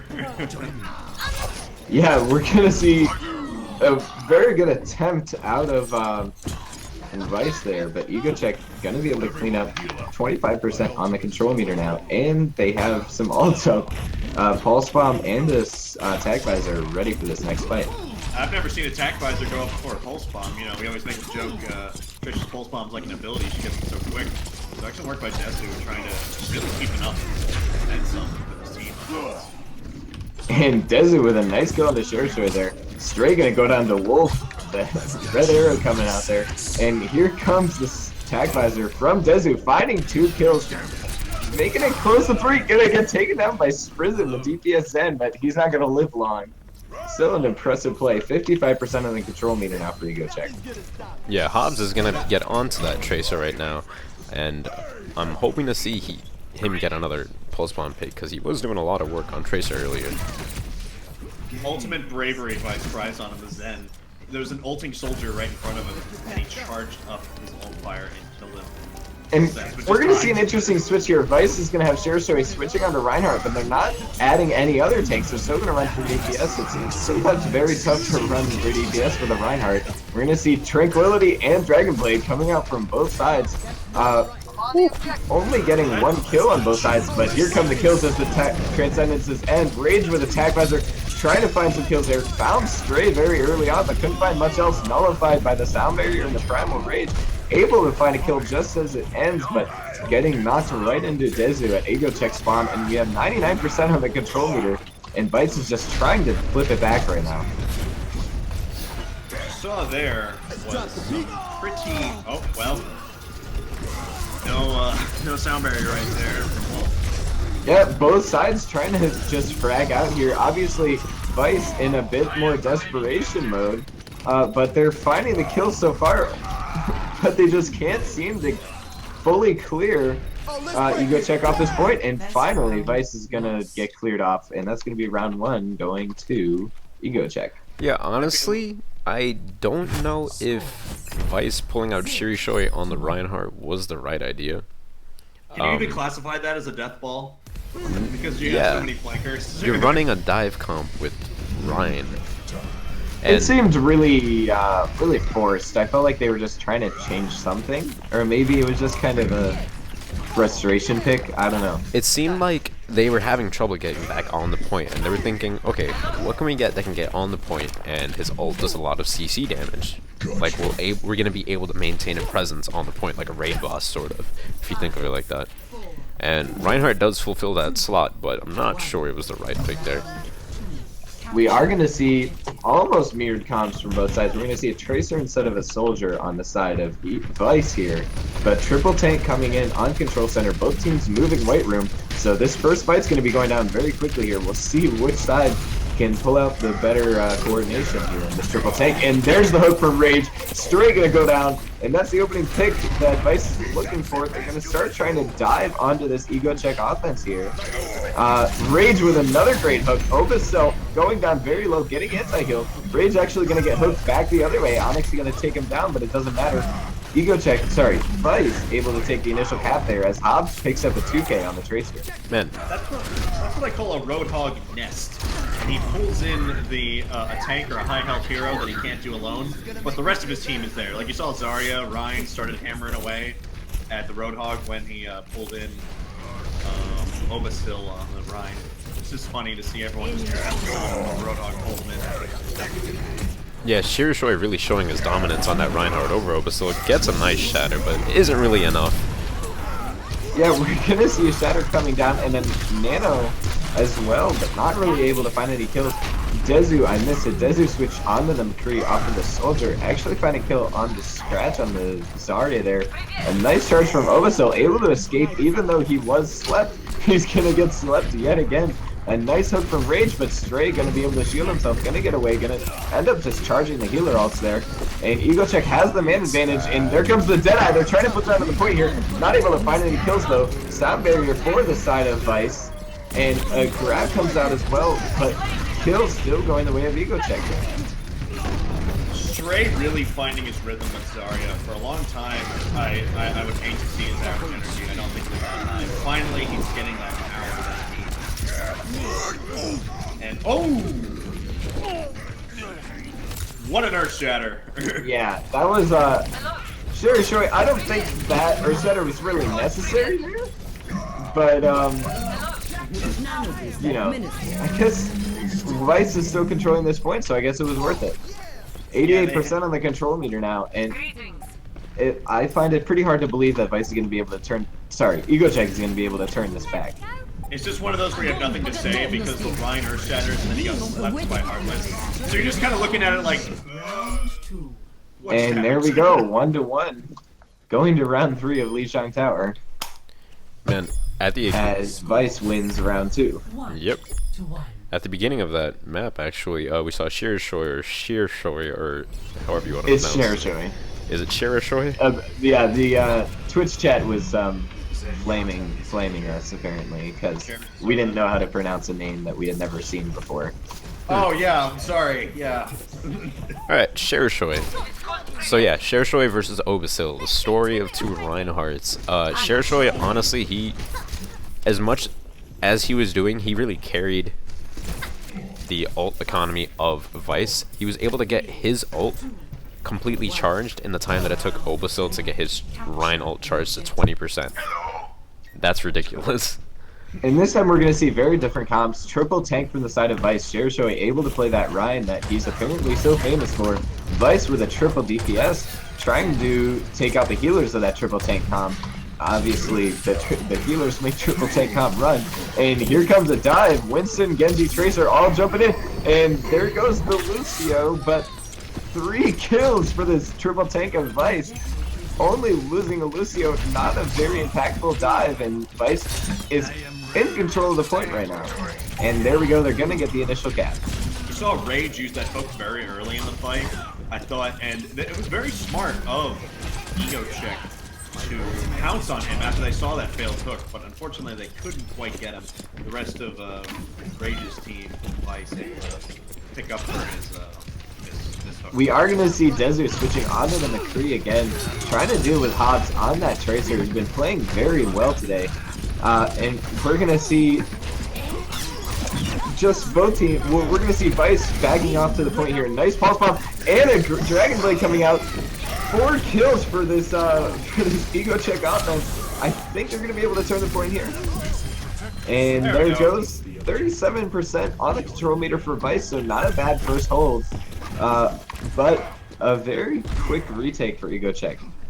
Honestly, on the side of Ego Check, having Desu on that McCree, as much as he is helping take out Hobbs on Tracer, such an immobile pick and such a mobile comp, I'm not sure if it's the right move. That hook from Rage, he knew exactly where Obasil was hiding, and Vice should be able to get right back onto that point here. Rage with another kill on the Desu. Scratch gonna take down Onyx. Rage gonna go down to Stray on the Tracer, but I don't think that's gonna be enough. Vice has control of the point here. They obviously have those early picks that they got.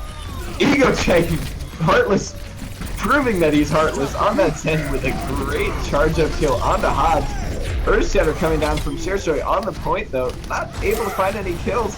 And both teams brawling out on the point here, trying to find kills. Both teams kind of struggling.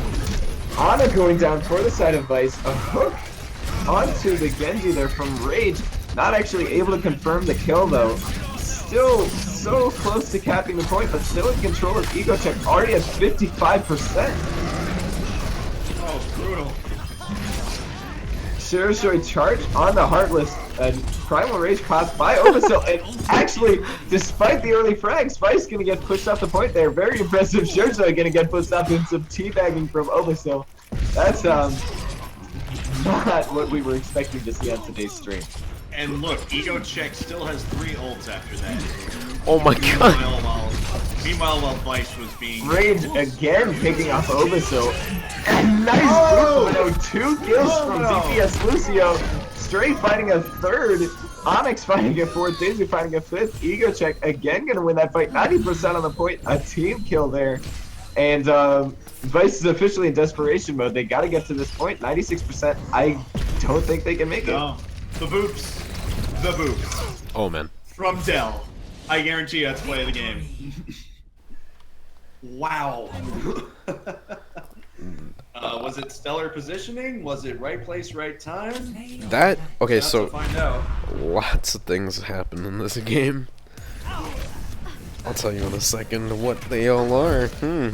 Wow. Nice. That's how it's done. That's nice to see. Wow.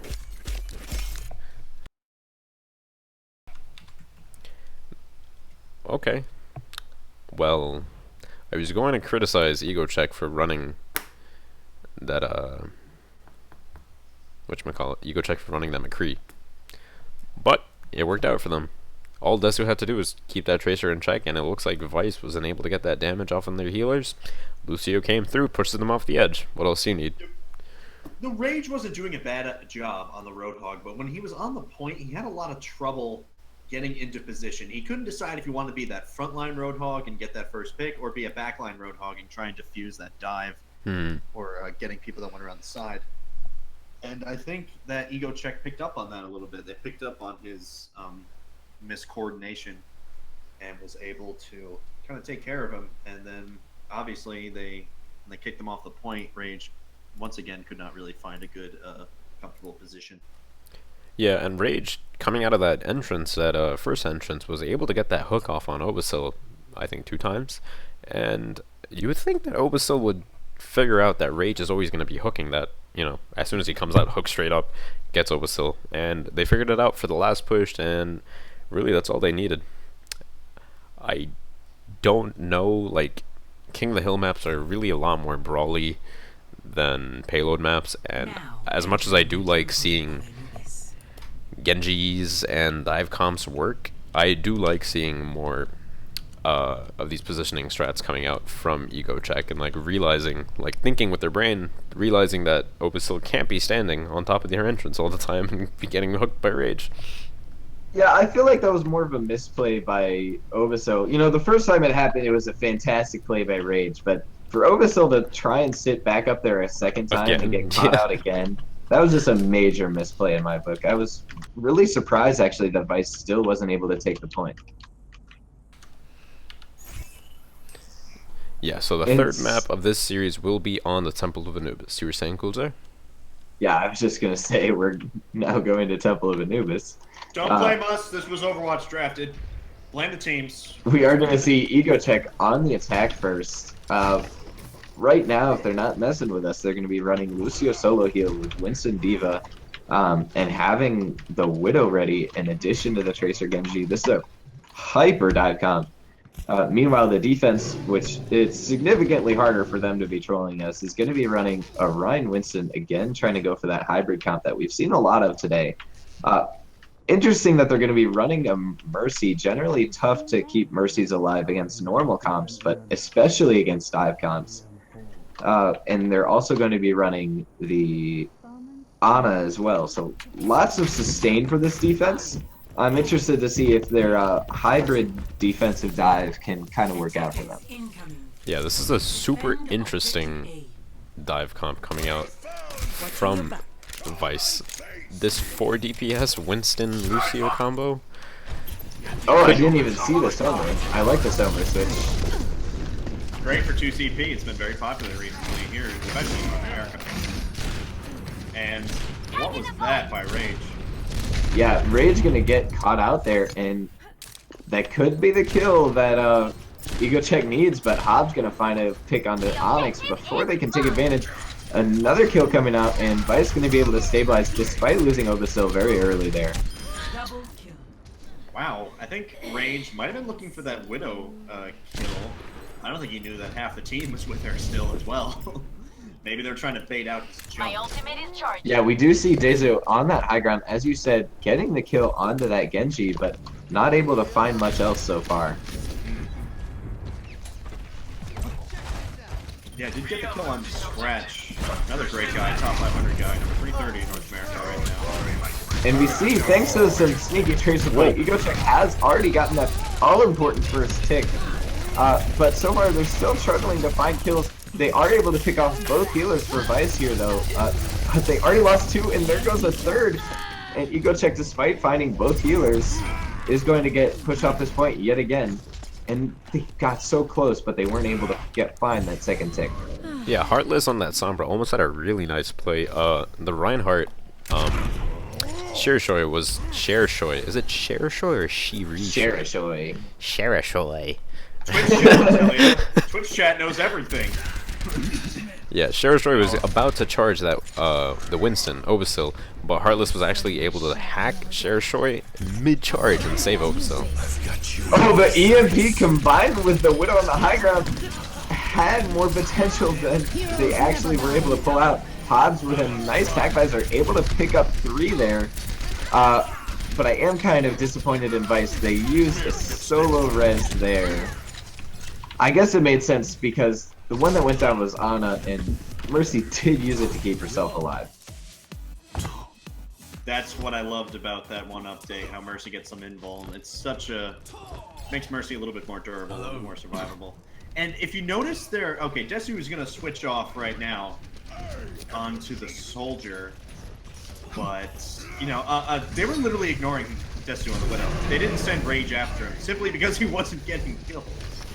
And Hobbs on that soldier on the high ground, just fully uncontested. He's been getting 1 or 2 kills every fight, and they haven't really been able to find an answer for him. And so far they're paying the price. Only a minute left, and still they still need 2 more ticks to cap this point. You're just seeing very, very quick team fight losses right here. It's getting quicker every time.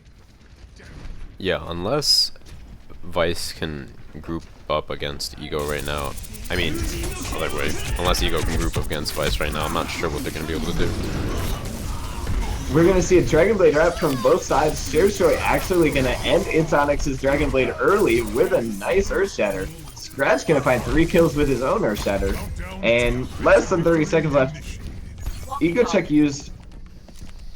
Well, all they really used was the Dragon Blade there, so they're in pretty good position to push through because they drew out a lot of ults from Vice. They drew out the Nano, the Blade, and the Earth Shatter. But Vice does still have that res up, so I think they're in a pretty good position to full hold here. Ego Check coming in onto the point now. Look at Overstill, jumped up there looking for the hiding Mercy. Didn't find her. Now Overstill sees Mercy, I do believe. Yeah, the kill feed. Oh, Ego Check. There comes the res from Vice, and that could be just what they need. Transcendence coming out, trying to keep Ego Check alive on this point here, but it's not working. Kills going the way of Vice all over the place. Hobbs finding a nice Helix Rocket onto Heartless there. And... Overstill going so low. There it is. Rage gonna pop the Primal Rage, and... Ego Check, not Ego Check, Vice with the nice full hold there. Only 64% on the... Oh, all they need is 64% to win this map. Overstill, like I said, they sent him to look for that Mercy Wolf, who was, Overstill thought Wolf was hiding up there. So I think they were kind of banking on Overstill to find Mercy, which would have obviously negated that res, and they would have won that fight, obviously, if they didn't have the res up, and just could not find Wolf. Unfortunately, Wolf chose a different place to hide, which is always a good thing to do if you're playing Mercy. And able to get that 3-man res off, I think it was, or 3 or 2. But either way, it was very important. I just realized, you guys ever play Hearthstone? Yeah. You know the Murloc, I didn't say I liked it. You know, like that card that goes... Yeah. Yeah, that card, along with the inscription is located right above the Temple of Anubis spawn for Team Vice. I always wondered what that was. Yeah. You didn't see that? I've Really? never seen that in my life. Wow. I'm disappointed. Anubis has a couple Easter eggs. It has that mount of that dinosaur-looking thing that's in the first kitchen room right there. Where's the kitchen? Go in the kitchen and the attackers spawn. Oh, attacker spawn. Boom. Kitchen. See that mount that's above the sink? Sink. Let's gather some Kitchen. valuable data Where's on the this kitchen? mission. My God, it's the spawn. Like, Wait, I don't see the mounts above the sink. no, it's right next to the whatever. All right, we have a game to cast. Okay, yeah, we gotta talk about the cast. 2, 1. Alright, we're seeing forward DPS defense, not a defense, offense, OJ. Wow. But 4 DPS offense with a Mercy solo heal. Meanwhile, the defense running Reinhardt, pretty much a selfless comp, except with a Mercy and a Genji instead of a Lucio and a Tracer. We'll see how that works out for them. I'm just really interested in this quad DPS. I guarantee you Spryzen, well, he did get picked right there. But I guarantee you Spryzen gets his ult super quick. That's one of the perks of solo healing. I love doing it. You get your reds, like, instantly. It's great. Yeah, we're gonna keep watching Wolf for a little bit, see if he can get any picks to catalyze this team's movement towards the point, but it's not looking too hopeful for him right now. That selfless comp doing a really good job of just hiding out, waiting for the enemy team to try and get on point. I think they're putting a little bit too much confidence in their Mercy right here. Only one of these heroes for Vice can self-heal. That's Tracer, which technically isn't a self-heal. So But Wolf finding a nice headshot on the Dezu. Meanwhile, Heartless Overguard with a nice 2K. Both healers going down. Strat's going to take down Stray. And the 4 DPS comp sort of working out. Oversoul and Onyx going to find some revenge kills very late. But this control meter is ticking up. And there is no dive element on the side of Ego Check. They're not going to make it. That is going to be it. Damn. Complete. I guess since they only need to get 66 per 64%, whatever it was, they were okay with doing the solo healing on with Mercy. Like I said, that gets very tough when you don't have a lot of self-sustain heroes with you if you're solo healing. A lot of times you see solo healing Mercies if you got, you know, people like Roadhog and Diva or Risa, the DPS like Soldier, because they all have self-heal abilities. They can help you out. So great job by Mike. Able to solo heal and still stay pretty healthy throughout their attack phase.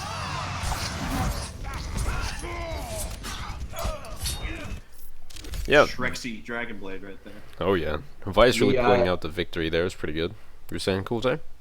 If everything went as planned, the next match on stream is going to be the eagerly awaited Rockets versus Envision. Nice. So I'm trying to see if I can get them in the lobby right now, but let's keep talking about that last match that we just finished, because I don't know, I was a bit confused about that ending there. What do you guys think? I was equally as confused at the beginning of the start of both the rounds on Anubis, just because 4 DPS, I wasn't aware that that was a thing that was happening big time. 4 DPS, 1 healer, and it looked like a Winston almost. I think, if I'm remembering correctly, Puffer. Yeah, you're right. Yeah, and it seemed to be working, honestly. It took a little while for Wolf to start getting those picks on that Widow, but he was able to get 1 pick, and Hobbs just ran in, was able to get a couple more picks on the healers, and along with Winston, their coordination was really good, trying to single out the healers, keep them in that room to the left on the point. They're just good all around. It seemed like a pretty solid game coming out of Vice Gaming, and they will be moving on to the next, what is it, the semifinals? Finals? Or No. Yeah, we're in the finals right now. Oh, jeez. I haven't looked in the bracket in a second. What? No. This is Envision versus Rockets for the semifinals. Right. No, Right. Yeah, we're in the semis right. Nice. Professional casters. The stream... No, but, yeah, it's very cool. We've seen both these teams play so far, so... Yeah, playing separate teams. Pretty good. The stream is saying, Sir Puffer, buy a mic. What? What? Sure it's not Cool J? Are you sure it's not Cool J?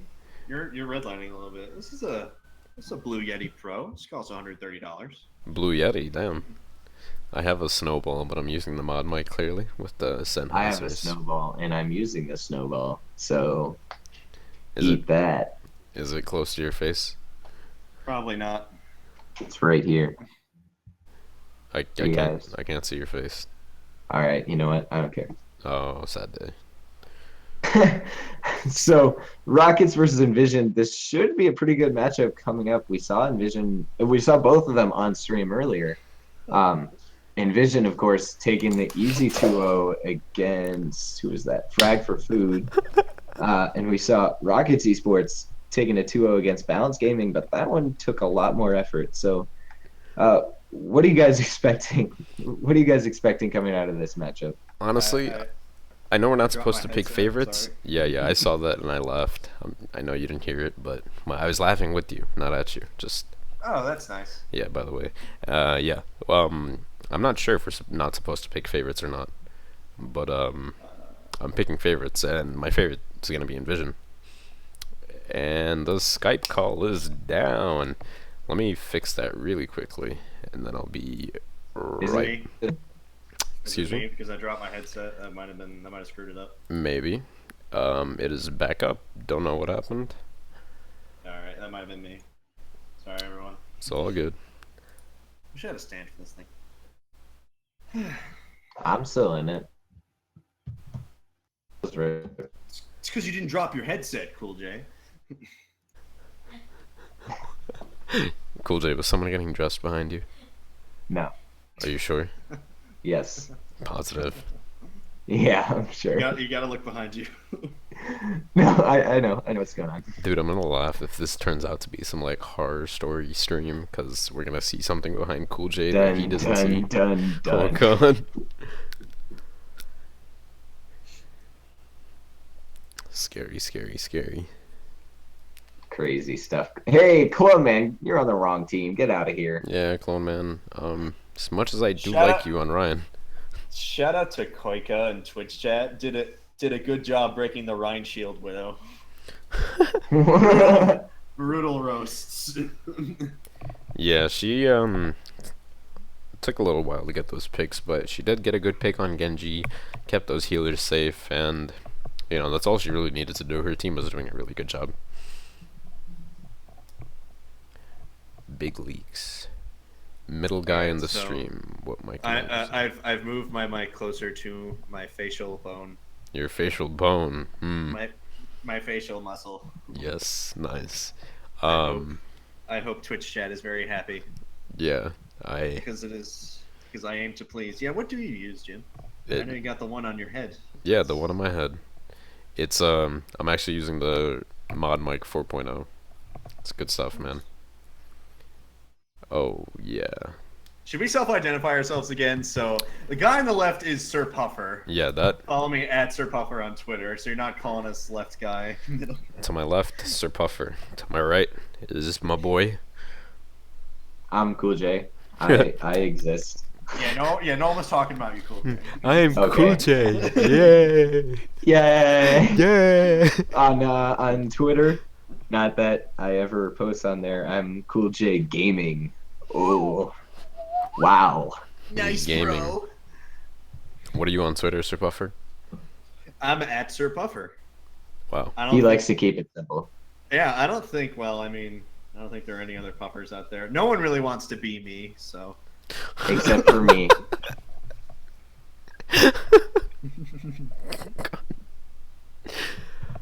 Yeah, and I'm Jim Basco. I like hot sauce. My Twitter is at Jim Basco TV.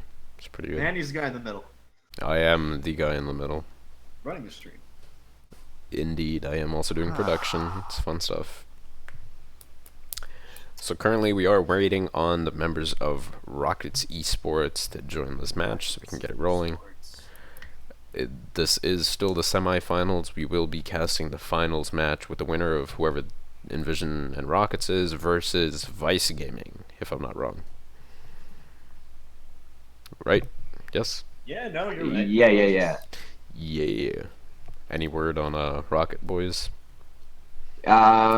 Rockets is in here right now. We're trying to figure out how to do the map ban because Overwatch draft is being really bad today. Should we... What else is new? Let's, yeah. We'll be back in the next 5 minutes. We're going to do this draft real quick. It's kind of sloppy because Overwatch draft is down, so we're going to have to do it manually. Give us 5 minutes while we do that, and we'll be back soon. Thanks for watching, guys, and please stay tuned. And thank you again to our sponsor, Haste, for whom I shall play the ad now. Today, your connection to a game server uses the internet's basic default routing. Chances are, that connection doesn't follow the best possible path. And, if the connection encounters any kind of congestion, your performance in the game takes a big hit. Literally, in esports, if you lag, you lose. But when you use Haste, your game traffic is handled end-to-end on our dedicated fast lane. Haste is proprietary network software running on our customized infrastructure. That means we will always know the best routes between you and the game server. And Haste connections are dynamic, which means they switch routes instantly to avoid trouble, without any disruption to your gameplay. Haste gives you a competitive performance edge in the game and a defensive shield against problems on the internet every time you play. Sign up for our public alpha.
What's up, guys? We are back. The draft is done. The map pool for the Envision versus Rocket what?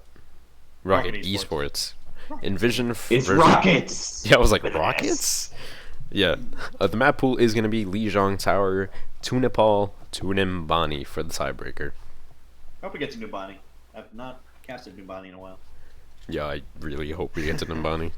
I would love a payload map, but you know, these maps, these teams really do love these King of the Hill maps. They can abuse that Genji, Tracer, Pharah, Winston. We've been seeing a lot of good Winstons this series. I don't know. They What like do you killing think people. Yeah, Lijiang Tower has been a very popular map pick so far, and that's what we're going to be starting out on. We're going to see Envision in the blue, which means, of course, Rockets is going to be in the red. And so far, memeing from Rockets and pretty standard stuff from Envision. What are you guys expecting here on Garden? Oh, nonsense. This looks like two great comps. You like it, Tor? Cini on the Pharah, obviously looking for those boob kills. We've had quite the meme-tastic experience with Enviro kills on this specific part of Lijiang.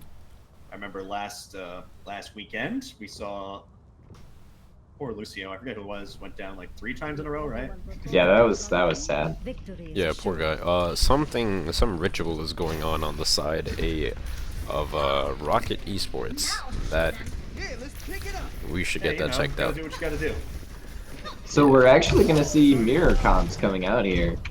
So I guess it's going to be the Battle of the Pharahs and the Battle of the Tracers. We'll see who comes out on top. We're coming into the middle checkpoint in the first brawl right now. Remember me saying I like seeing Pharah v Pharahs? Now we have Far Mercy v Far Mercy. That's just so sad. Ultima Web finding the first kill on the coffee. Samurai going to get pulled out of his mech and then burst it down. And that is going to be Rockets taking this first team fight pretty handily here. They're going to get the initial cap. Yeah, the focus of the Pharah is what really dictated that fight at the beginning there, because we saw Sani trying to land a couple of air shots onto Ultima Web, but he just wasn't able to find it, and Ultima Web in the meantime was landing those shots on the coffee and got that pick and ended up getting the point. It's good stuff. Yeah, we're seeing Envision trying to come back onto the point here. Coffee actually finding a kill onto the Lucio there. And Rockets trying desperately to stall it out, get as much time on the point as they can, but only at about 22%. This would be a very quick retake for Envision. Zany finding a double kill on both members of the enemy pharmacy. And McCravey answers right back with a double kill of his own, finding both tanks. And fantastic play from the DPS players of Envision right there. Ultima's doing a great job finding that little Far Mercy nest. Taking out Mercy very quickly. Zany with a nice dagger on the Maddox on, playing that Pharah very well here. And gonna get some more time on the control meter. Only 29% on it for Rockets there to start off. Meanwhile, already to 25 for Envision here. McCreevy pulse bombed Ultima Web on the Pharah. Impressive play right there. Samurai gonna get popped out of the mech by Maddox and then knocked off the map. Rockets struggling to find kills here though. It's a high damage fest. Really the support on the side of both teams, but more so Envision are really getting it done. Fozik's got that pretty quick. So does Fire.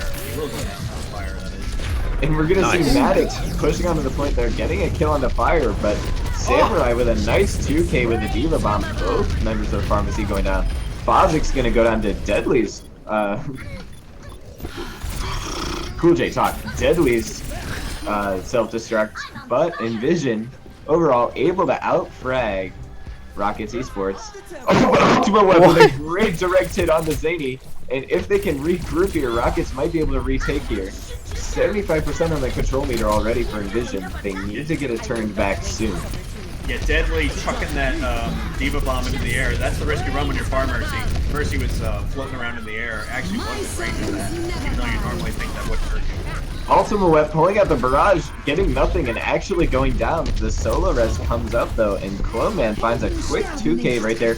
McGrady coming right back, pops Deadly out of the mech and goes out. Mags going down to a pulse. Sorry, Zany going down to a pulse bomb. Both Tracers have now taken both Pharahs off the pulse bomb. McGrady and Coffee finding kills on the point here. 99%. We are in overtime. Deadly on the D.Va, just trying to contest here for the side of Rockets Esports. Yeah, these tracers so accurate with their bombs. Both of them hitting Pharah. Pharah's a very difficult target to get with that whole spot. Obviously, tracers looking for tanks or support. So, very accurate stuff from out of these tracers. And we do have a brawl going out here on the point, but most of the kills are going the way of Envision, and there we see a C9 Rockets getting off the point there. And that's going to be round 1 going to Envision. D.Va bomb must have zoned them off. I think that's what happened.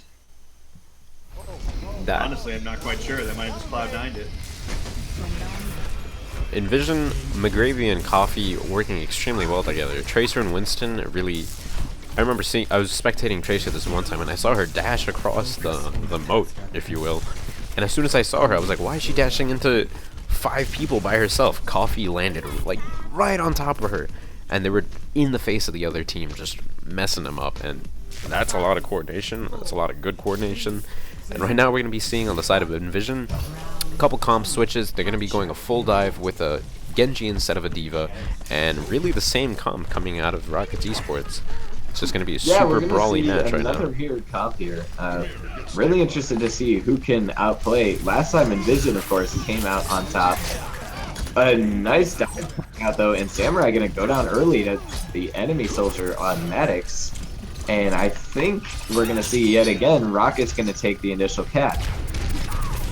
Hopefully it doesn't, turns out a little bit better than last time. See Fozix on that Zen. This is obviously a much more open map, a lot more longer range map, trying to get some Zen damage out there. Ultimate weapon though, getting caught out. Zany proving to be the stronger Genji. We're going to see Deadly and McGreevy having a Tracer v Tracer battle in the backline here.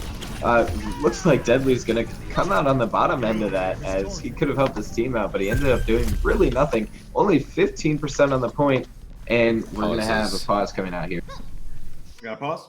Okay. Look at Fire's ult charge before you go. 94% already. It has been, what, less than a minute? Has it been a minute? He's like on par with Tracer. So if you're on par ult-wise as anyone with Tracer, I think you're doing a good job, because Tracer gets her ult like instantly. And you know, I've talked about Fire so much. He's number 250 in North America. Great top 500 guy. He is that DPS Lucio. Possibly could rival DPS Stanky.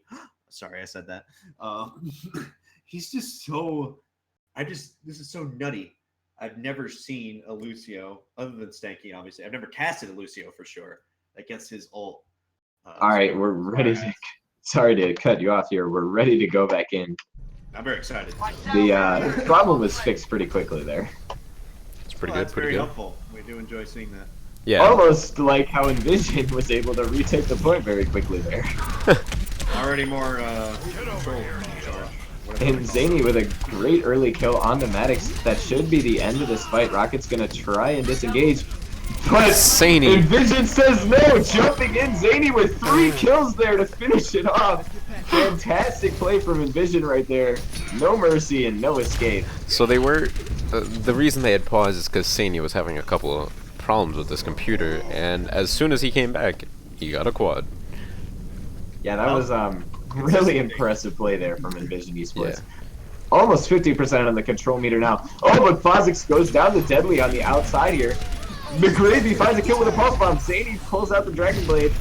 Self-destruct. Soundbreaker coming out for the side of Envision. Zany actually only going to get 1 kill with that Dragon Blade before getting taken down. And here comes the Dragon Blade from the other side. Gonna take down Samurai, who tried to pull out Attack Visor in response. Rockets also pulled out the Why do I keep calling it self-destruct? Soundbreaker. I think this is gonna be their chance to pull on to the point here. Transcendence battles. We're going to see Maddox pulling out the attack visor there, picking up 2 kills, going down very low, but able to survive off the strength of the aimbot ult. I think I talked about this before. Envision able to elevate their gameplay. They bring the fight a lot closer to the enemy team's spawn when they're in control of a point on King of the Hill. And you saw how much it paid for right there. Like, I think if Envision was fighting on the point instead of ahead of the point, that Rocket Esports might have like 10 or 15% more on this point, but you see they had to move up after they got a majority of the kills, and that gave Envision so much more time on the point that maybe they should have. And we're seeing Envision trying to re-engage here. 45% on the control meter for Rockets. Zany and Samurai picking up a few kills there. McGravy gonna find a third. This DPS combo for Envision is playing very well. Coffee and McGravy with the great focus fire. And 54% in the control meter for Rockets when the retake happens. Already up to 85 for Envision though. This could be a quick 2-0 here on Lijiang Tower. Yeah. Just see, they will get a team fight, I think. Envision really showing their stuff. Their ultimate web was out of position. He wasn't able to help his team on that Genji, and although he is close to his ult right now, I'm not sure they're going to be able to make the most out of it. Oh my god. And Sadie finding another kill on the Deadly, and Envision with the 2-0 onto Lijiang Tower, just as we predicted before that last fight. Now that might have been a Cloud9. I didn't really see let that expire, and I think they probably should have tried for overtime. Might not have realized how close they really were. Double. Quadruple kill. Wow. That was after the pause, by the way. Yeah, McGravy on that Tracer, Sani on the... Is it Sani? Seni?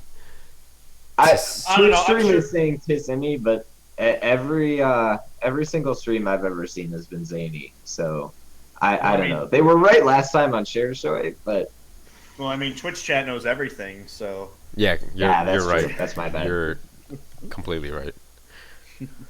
Yeah, Envision gonna be able to take that first map from Rockets Esports pretty handily. It did look like Rockets was gonna be able to take it at a couple times during that entire ordeal, but they weren't able to, push it out all the way. Yeah, like I said, Envision, they like to play a little bit ahead of the point. That just gives them so much time, valuable time, really, especially in King of the Hill. Yep. And man, King of the Hills have really just been The name of the game today. Yeah. Sheesh. I think literally every match we've casted has been King of the Hill, except for like 2. Yeah, we casted Temple once and King's Row a couple times. Oh yeah, that's true. We did cast King's Row like 3 times. You're correct. It is currently monsooning outside. It's cloudy here. No, it's obviously that's one of the cool things about Overwatch Draft. Obviously, it's up to the teams. There is some strategy to that, and yeah, they have certainly chosen King of the Hill quite a bit. So I hope the maps are definitely something. That's an easy fix. If you're just not doing well on a map, you obviously ban it early in the Overwatch draft. So this allows for a lot of learning. I think when we have a lot of Overwatch drafted type tournaments. Yep. So the next map that we are going to be able to move on to is going to be in Nepal for maybe the millionth time. But for good reason. Nepal is one of the most popular maps. It's balanced. It's got good high ground, like over here. It's got good map control. You got to be coordinated to be able to control the high ground over on this side and maintain presence on the point. What are your thoughts, Cool J? Yeah, this point it can be pretty kind of random, but generally people that hold the high ground on this right side and the teams that are able to just kind of take control of positioning on that first fight will win the point because it's so hard to retake on this section here. Yeah, I totally agree with that. And if you look at the team comps now, actually, they're going to be thinking about that hard. And on the side of Envision, we're going to see a triple tank composition come out, as well as on the side of Rockets Esports. Yeah, interested to see how this works out. We're actually going to see Envision's triple tank splitting up here. We're going to see Samurai on the Soldier trying to get a bit of a flank in, trying to get some damage on that backline. It's not really working though. Rockets recognizing the advantage, taking out Coffee, but Cloman going to go down as well. Tazini going to get popped out of the mech. Tazini, you know what? I don't even. I'll figure it out eventually. Tahiti. Wow. Country. Regardless, we're going to see Rockets taking the initial cap. But I think Envision's going to flip it right back. They are only 4% for Rockets before Envision flips it back. Samurai gonna find a kill on the Ultima Web, and both teams brawling on the point here. That's becoming more and more popular. You see a team almost not let them, but you saw Envision sort of let them have that point. Maybe they're just better at getting after a team once they're clumped up together on one objective, rather than spread out on the high ground up here. It makes sense too, because if you look at the way they're positioned in the broader scale on the map, once they draw them closer in, it's more likely that the enemy team is going to be trying to run after them and try to get a couple picks, you know what I mean? So it creates that distance. We see Cloneman very close to the... Sorry, Cloneman has the Earthshatter. Coffee just got it charged up. So both sides also having a visor at the ready. I think we see the Nanovisor coming out from Samurai, trying to get some damage in, not getting any kills though. It's a good zone to get some more time at this point. Already 50% built up, but I think Rockets is going to be coming back with their ults of their own, trying to get an advantage here. Cloneman with a great charge on the Coffee, getting the short charge he needed. Maddox with a Nanovisor on the point, not able to find the damage he's looking for. Coffee going to go down to Ultima Web.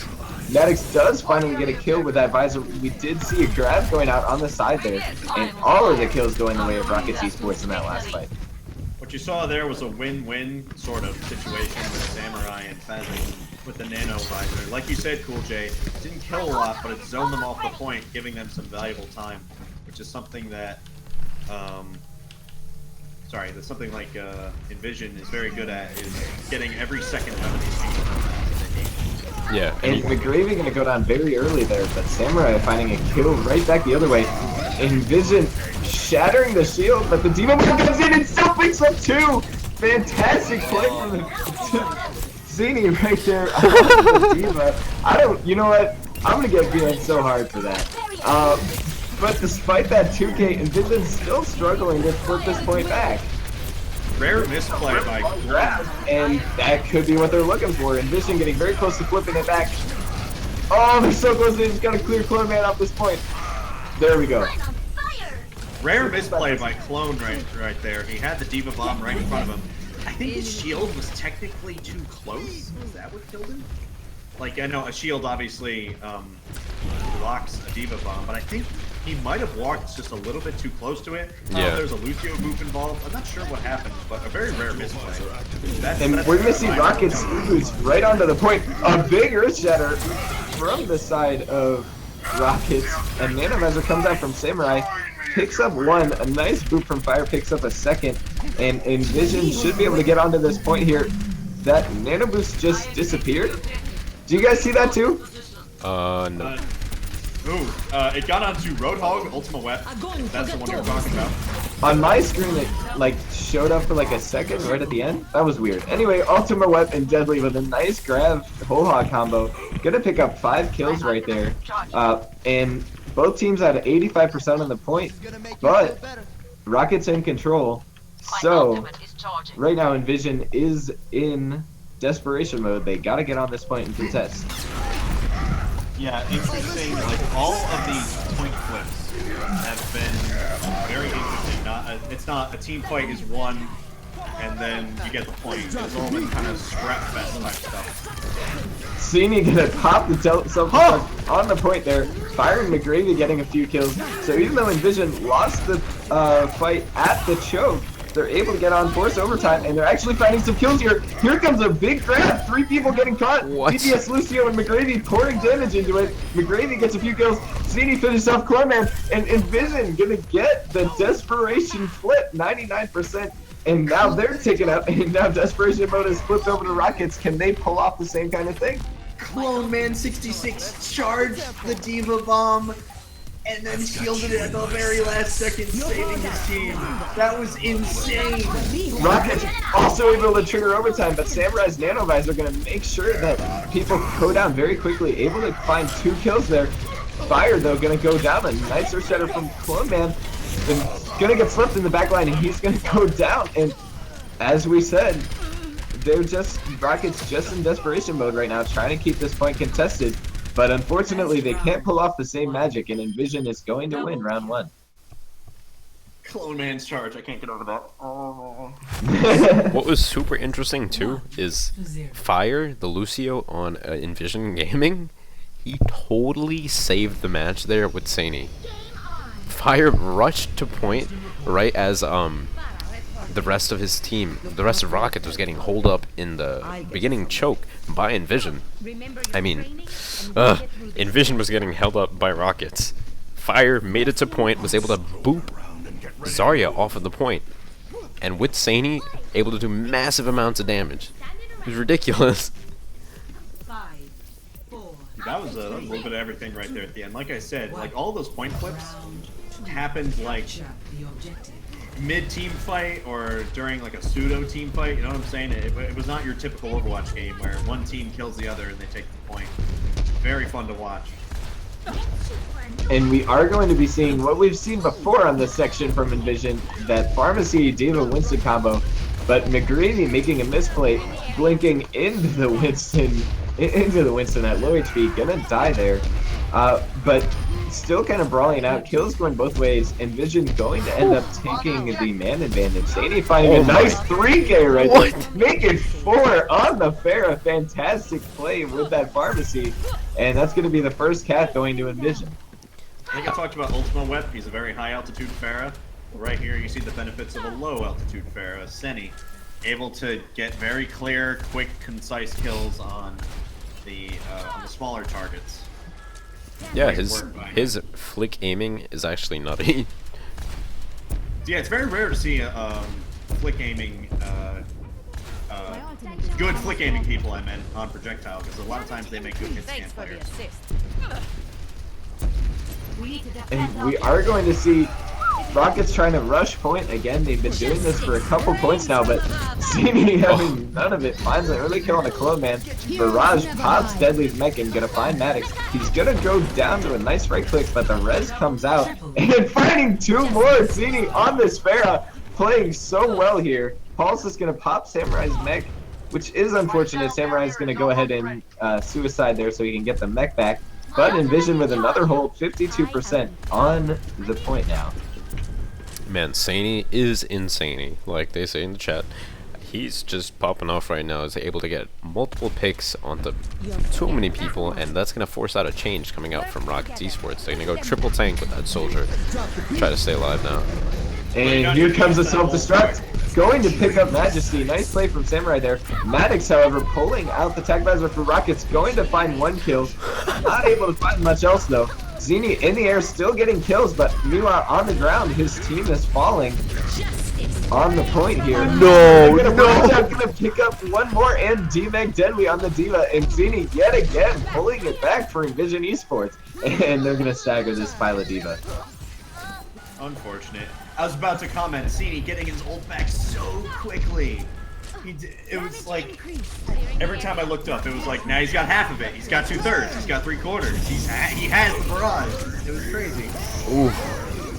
Crazy with a nice 2K there, proving that there's more than 1 DPS player on this side of Envision right now. Rocket's able to trigger overtime, but so far struggling heavily to get anything done here. Zini finding 2 more kills on the ground there. Just playing fantastically, cleaning up this point, and that's going to be Envision with a 2-0, and they're going to be going to our finals against Vice. Vice, yeah. Cloman had a great Earth Shatter there at the end, but unfortunately all of his team went around where he did, so there was no one on that other side to do a quick cash-in. So that was unfortunate. Really might have been a turning point for them if they got that off. Interestingly enough, really, like, as good as Sani is, it was weird not to see Rockets Esports respond with something. You know what I mean? If you realize your team is 76%, God. Like, if you realize that your team is being totally obliterated by a Pharah, you can't just leave your soldier to deal with her. She's getting pocketed by that Mercy Phozix, who is a, is it Phozix or Fast 6? I don't know why I keep seeing that. Ask Twitch. No, I'm just kidding. But yeah, Phozix keeping that Sani on that Pharah alive. Reses were good. Damage boost was good. Healing was phenomenal. I don't know, man. Sani is my favorite player on Envision right now. Although Fire is a close second. He is godly on that Lucio. What'd you think, Cool J? You're smiling. You get a nice smile on Yeah, your I'm face. smiling because Zany just told me in chat that I was saying it right in the first place, and Twitch chat was wrong. You got memed, boy. Take that, Twitch chat.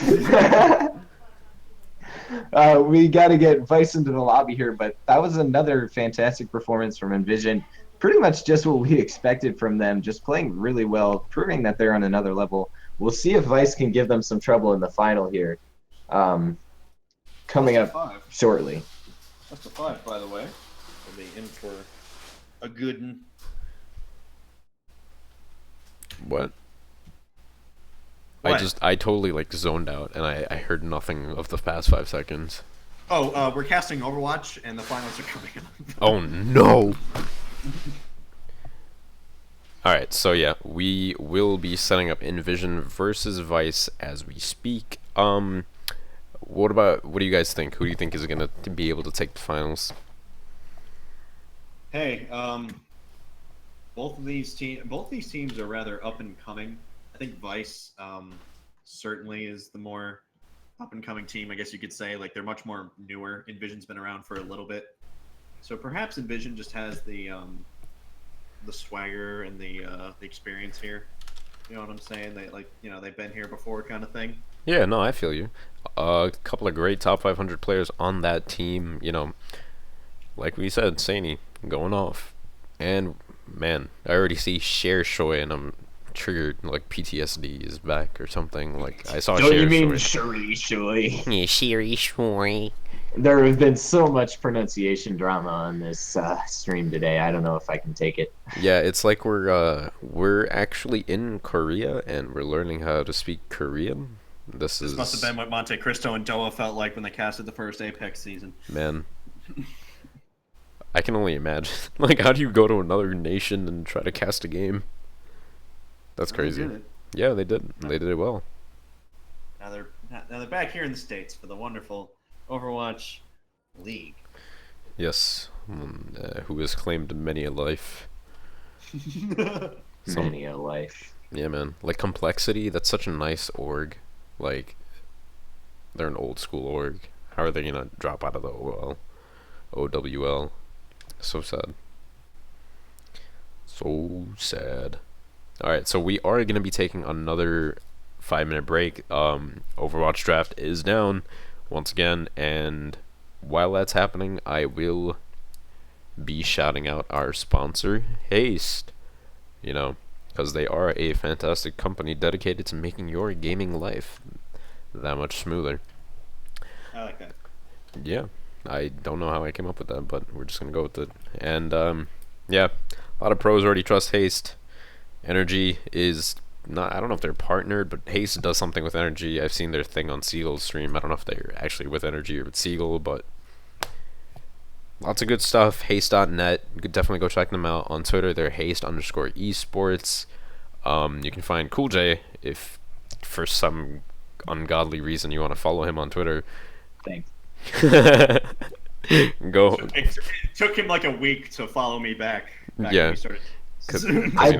I'm sorry. Cool J's Hollywood. Find him at Cool J Gaming. Sir Puffer at Sir Puffer. At Sir Puffer, yeah. Yep. I am the man, the myth, the legend. Your one and only. At Jim Basco TV. Alright, we'll be back in 2 to 5 minutes. More likely 5 minutes than 2, but we'll be back. Thanks for watching, and I'm gonna run some ads.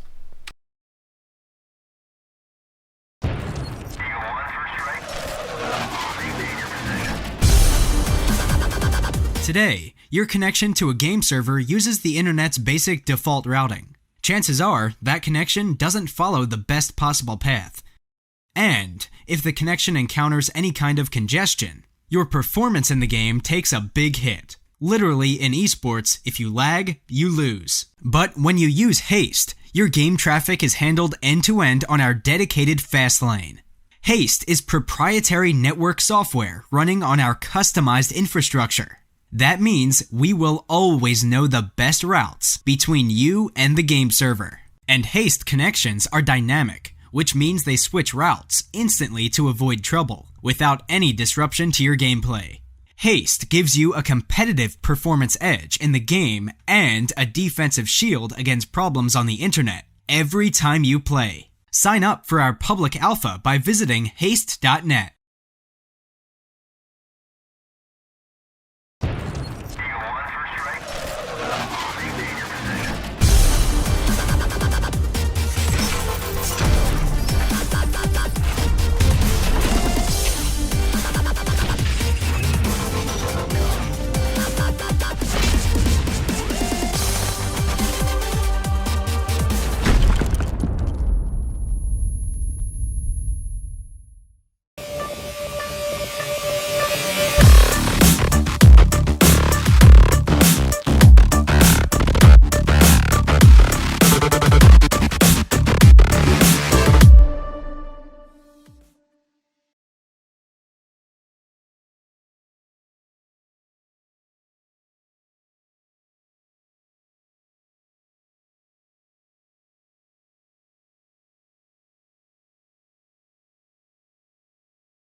welcome back, guys.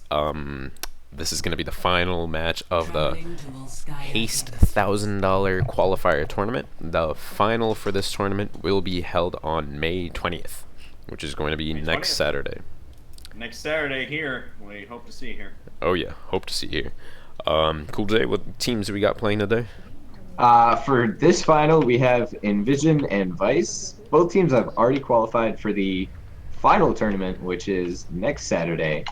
Along with, but- Ego Check and Rocket Esports. Yeah, along with Ego Check and Rocket Esports from today, there were 8 other teams that qualified from the first 2 qualifiers. But this one is just to see who is the ultimate champion of today's tournament. The American Ninja Warrior. Alright, we're going to be heading into game now. Yeah, we are on Volskaya. And yeah, pretty standard Yeah, so- dive comps coming out from both teams. We got Volskaya, Lijiang, Hollywood.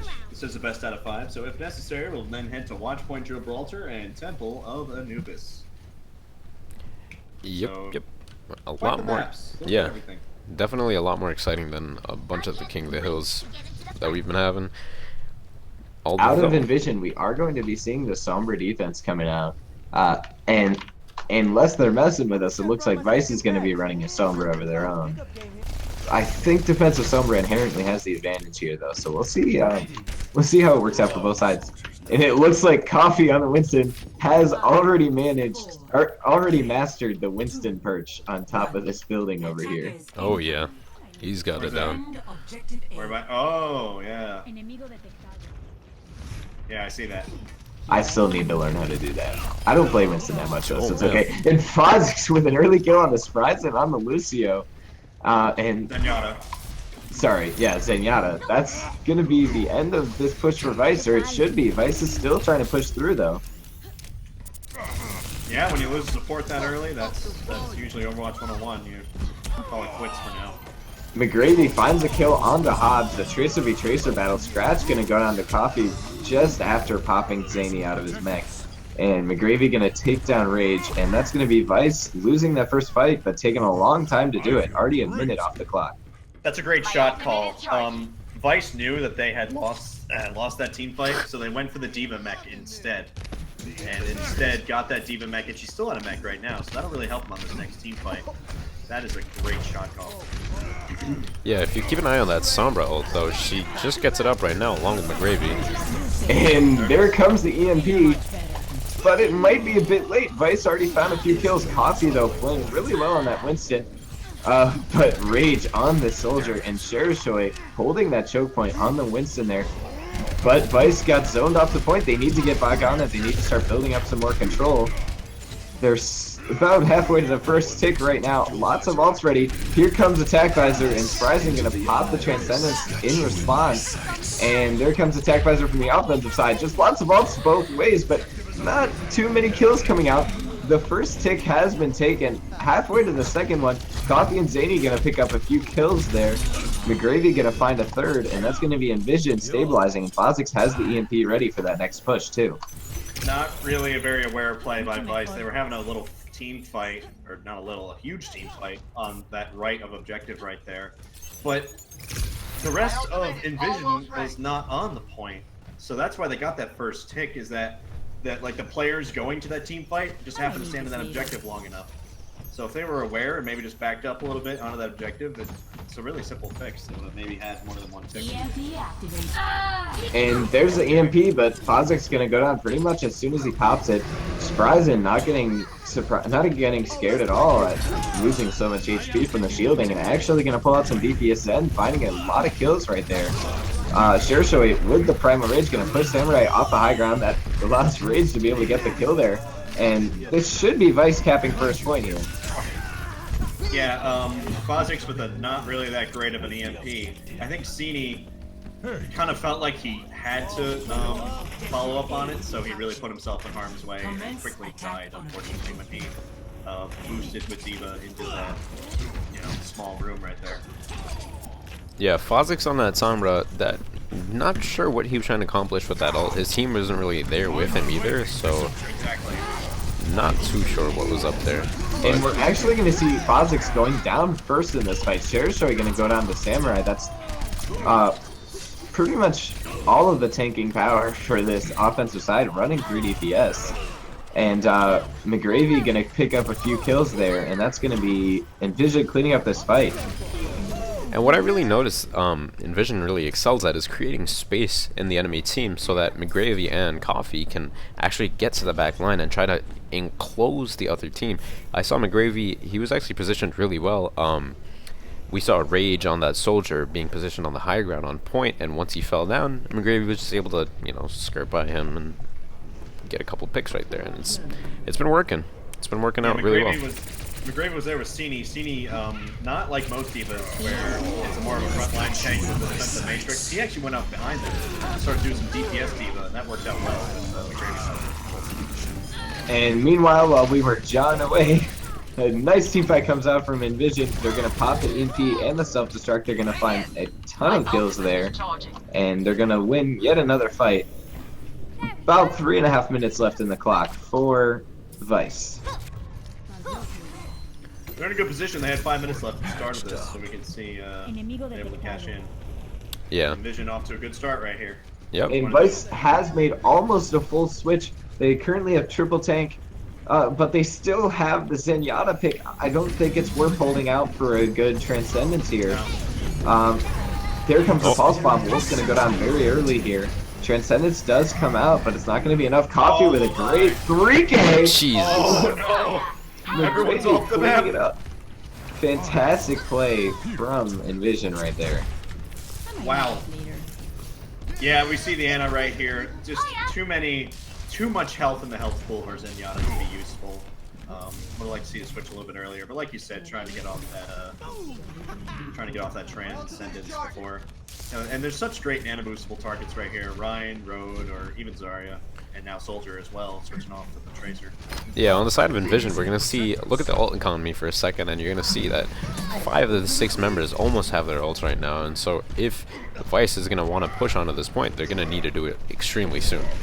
Hobbs actually taking out McGravy very early in that fight, and Vice is going to switch from taking a high ground left approach to pushing into the middle here off of that pick.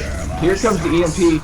There comes the Tag Visor. McGravy gets a 2-man pulse bomb, but goes down immediately afterwards. Samurai, though, picks up 2 more with his own Tag Visor.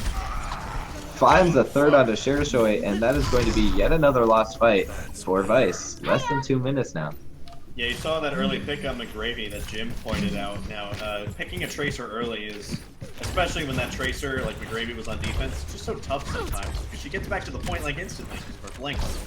So I would like to see them cash in a little bit quicker on that, knowing that Tracer is a very quick hero. Yeah, and Kha'Zix going down very early to a Fire Strike. Is Envision going to be able to hold despite losing that? Vice trying desperately to push onto the point. Sound barrier from both sides. No kills coming out here, and Kha'Zix is already back. Any advantage that oh, what a great boop! Wow! Zany able to pick up 2 kills after booping Cherishoi up in the air. And nano boost onto Scratch, but I don't really think, I think that's a waste of a nano there. They'd already lost, what, 3 people? Yeah. And yet another lost fight, and less than a minute left in Vision with a great hold on the second point here. I would have honestly called it that Vice would have been able to take that fight, only because they have their ults up at one point, and Cherishoi, if he hadn't, in an earlier fight, if he hadn't gotten picked and used his Earth Shadow right there, I think they could have won it right there. They would have had around 5 ults. That would have been sweet to watch, but ult economy is something that definitely both teams are taking into account right now, and Sombra's going to be holding that EMP. And here comes the EMP!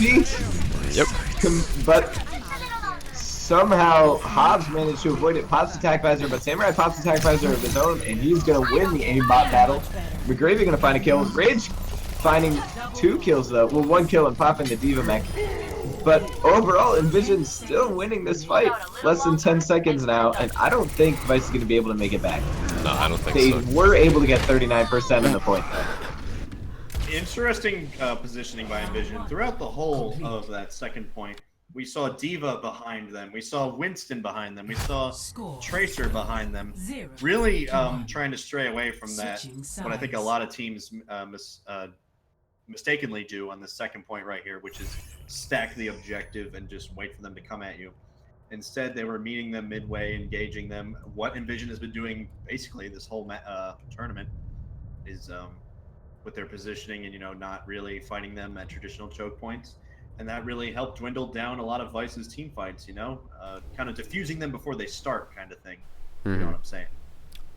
Yeah, I totally agree. And it was really interesting to watch Fazix. Like, they're running that solo Lucio, fire on that solo Lucio, and Fazix is really playing a support role almost. He's trying to hang back, you know, get those health packs, and really build up that ult charge as fast as he can so that he can be not in the enemy's line of sight or in any danger, but be able to ult and then return and get, like, work off of his team's picks and try to clean up afterwards. And it's really working for them. I kind of really like that strat. I told you how great Fire is as a DPS Lucio. Like, he's a top 500 Lucio. He averages over 27 limbs in competitive games. You know, he's great. But like you said, he needs to play more of a support role right here, and he did that pretty well too. Getting some nice heals out there. Still keeping up with his usual sound barrier average, which is, by the way, a lot, like over 24 for competitive games, that is. So, I mean, just showing us that Fire is really not only can do that DPS Lucio role, but also that, you know, can be that support, laid-back Lucio as well. And that's a sign of a really good player. He can do a little bit of everything for this character. Yeah, so on the side of Vice, we're going to see Share Shoy on that Winston, There we go. along with Rage on Diva, and, you know, Winston Diva, one of the most popular combos, once again. And from the side of Envision, we're going to be seeing a triple DPS Winston Lucio Ana comp, and pretty standard, although it's super aggressive. Yeah, we're gonna see that 3 DPS. I think the diving on defense is a pretty strong move. Generally, when you're expecting a dive, you want to dive first. But that's the big thing. They need to dive first before Envision dives on them. Able to push away Coffee off the map, recognizing that the jump was off cooldown. Fire going very low on that Lucio there. And we do actually see Fazix on the Ana now, switched off the Sombra. I guess I didn't notice that earlier. But a nice first fight win from Vice. Yeah, and it looks like there might have been almost a moment of miscommunication coming out from the side of Envision, because it looks like Fire called for a disengage, and him and Ana were pretty far back from the rest of the team when they started getting picked off. And we're gonna see Vice focusing down Coffee. Coffee getting caught out of position. They're gonna go down very early. And Envision, off of that mistake, is going to get pushed off the point yet again. Less than 3 minutes now to cap this first point. Well, the ults for Vice are not looking too good for Envision. They've already got 2 up. I'll count that Diva one. And the closest that Envision has is 82% with Soldier. So definitely quite a disconnect right there. Obviously, since Envision is not getting it done. Some quick team fights that they've been dispelled. And Envision is able to take a positional advantage here. And now we're going to see a Nano Visor coming out. No, just a Nano coming out to Hobbs. Samurai pulling out a Visor with no Nano. It turns out that a Visor with no Nano is definitely superior. As Envision finally able to take the point there. They were able to take a very good positioning.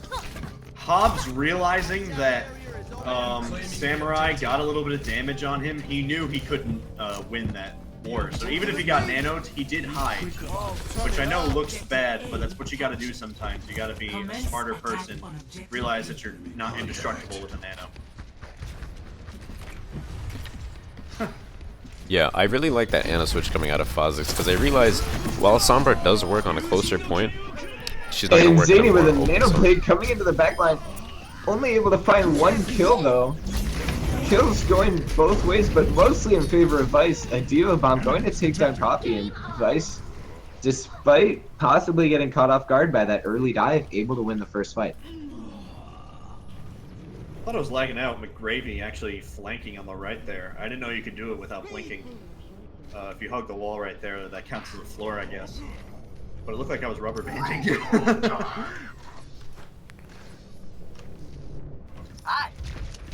Restoring your health. while they Very do, different. yeah, Go they, ahead, Jim. nah, yeah, they will have two ults on the side of Envision right now. Winston's gonna be trying to look for that engage, but Shirshoi does pull off his ult in the small room with Genji cornered. Is he gonna be able to get the kill? He's not actually. Gets picked off by McGravy, even though Diva's in the room trying to help him out. We're going to see Coffee trying to take advantage of that early pick, jumping onto the high ground. Hobbs popped attack visor, but he's going to go down. Envision finding the kills all over the place. McGravy with a 2K, Samurai with a 2K, and that's going to be it. It's over. Volskaya going to Envision. Well, Vision up 1. Final score.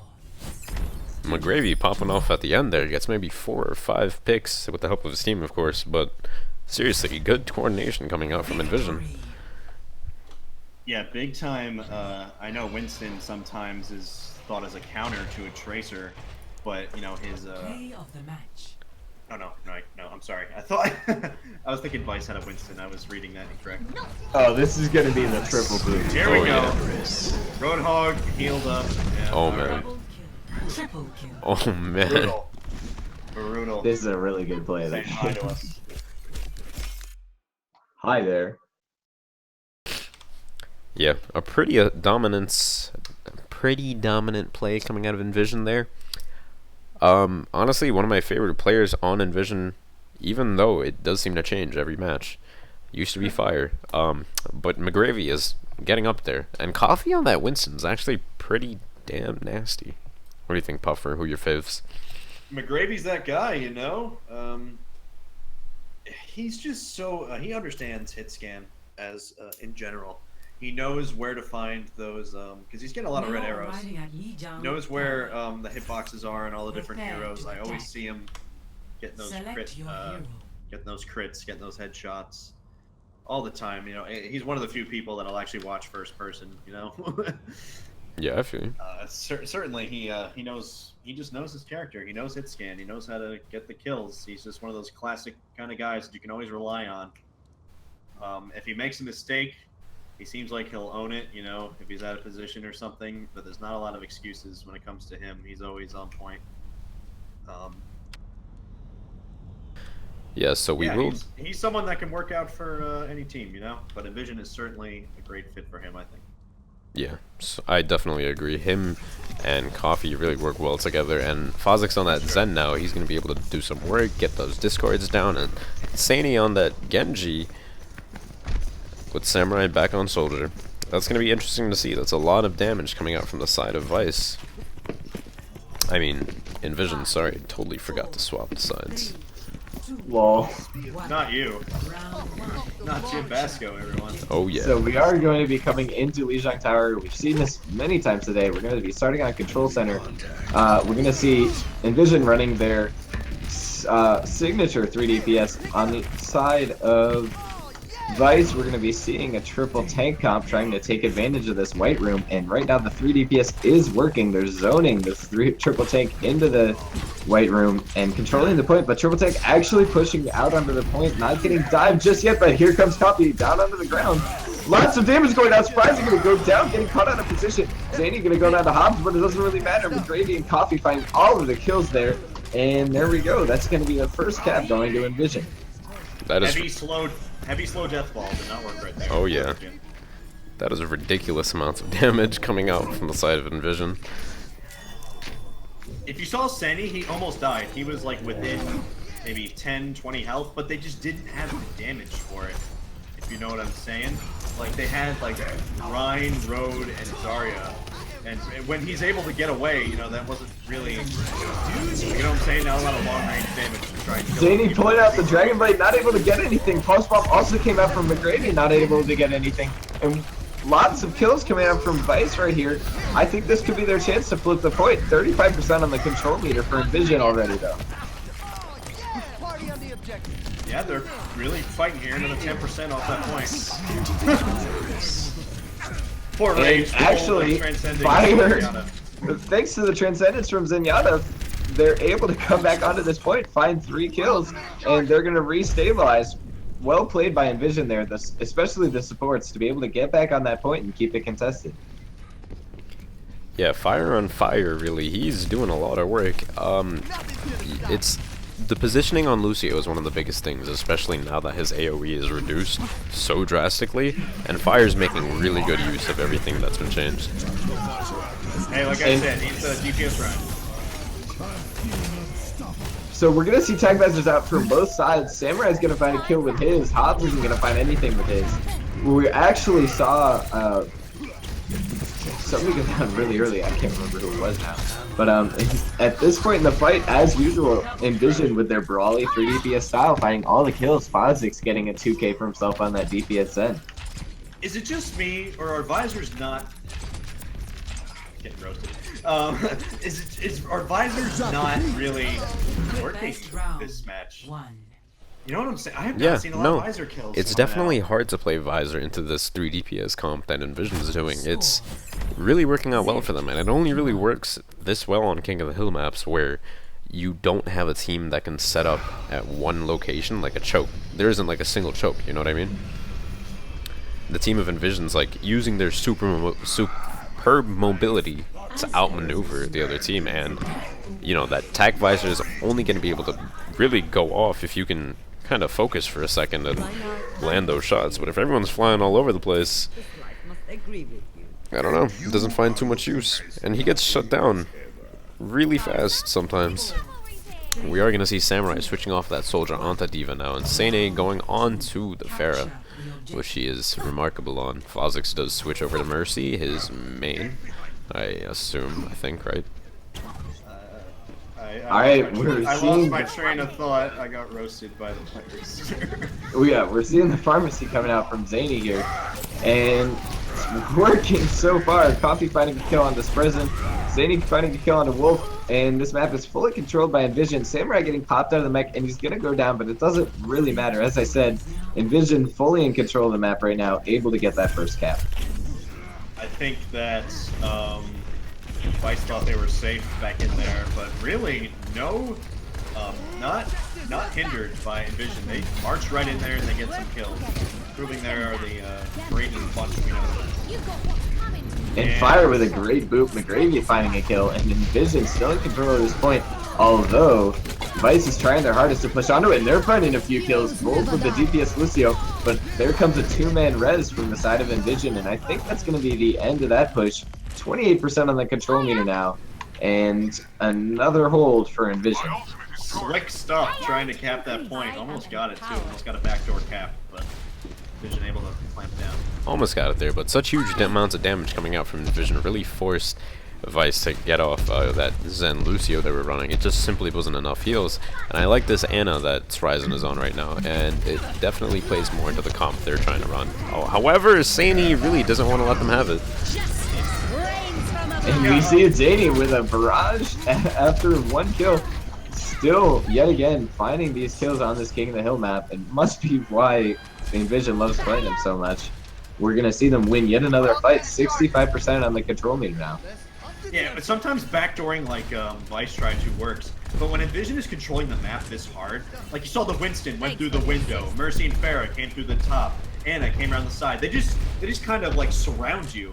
It's not like a typical where if you backdoor the point, they all have to come in. And here comes the self-destruction from Samurai. Not able to find the kills he was looking for, but does get some good damage onto the shield and really zones Vice into that back rim there. Samurai gonna get popped out of the mech, trying to dive in, going a bit too deep. McGravy gonna get taken down by a Helix Rocket, and we're going to see a res come out after 3 members of Envision go down. Sound barrier from both sides, and Vice actually able to turn the point here after 96% came out for Envision. The backdoor worked. And we actually see a 2K from Wolf's Boop killing Zany and Fire, but Envision still finding most of the kills on this point here. Rage gonna try and pull out a whole hog, but he's just gonna go down. Fozix taking a Helix Rocket to the face, but Samurai with a nice 2K, and can they keep Shosho off the point? No one's on it. They can't keep him off the point. Zany finds a kill with a barrage, a huge earth setter from Shosho, but he's gonna go down. Scratch finds some of the follow-up though, but the Envision turns the point. They're now at 99%. Kofi goes all the way around the map just to get behind Vice and then do some work. Excellent awareness by Kofi. We see Fire popping Scratch out of the mech and then taking him down. DPS Lucio like a boss. Zany finding a kill onto Hobbs, and there comes a self-destruct. Couldn't find the kills he was looking for, but zones people off the point, gives Envision some advantage. Wolf beats Fire in the battle with the DPS Lucio. Zany finding a kill on this prize and brawling all over the place. Coffee popping in primal rage, getting the kills they're looking for. Scratch still in the mech on the point, but he's by himself. Palms on the soldier trying to come in. Here comes a res from Fozzix, and Envision gonna win on Lijiang Tower. Wow, I think, remember when I was talking about Rage, he could not find his rhythm on that specific map of Lijiang, trying to get behind? Same thing happened, I think, this time. A little bit different approach by Envision on how to disrupt that. But again...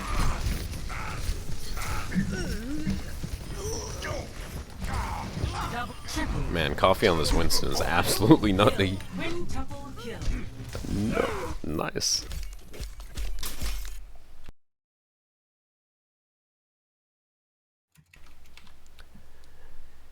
Two-0 to Envision now. Well, you gotta find something here. I keep dropping my pen, man. Drop it. Yeah, so now a 2-0 map lead to Envision, going to Hollywood up next. Finally, we get to see a payload map. And Yeah. I don't know, what are you guys thinking here? Honestly, We'll have to see. I'm really we've been to Hollywood all day, so I feel like I wouldn't have anything intelligent to say simply because it's been a little while.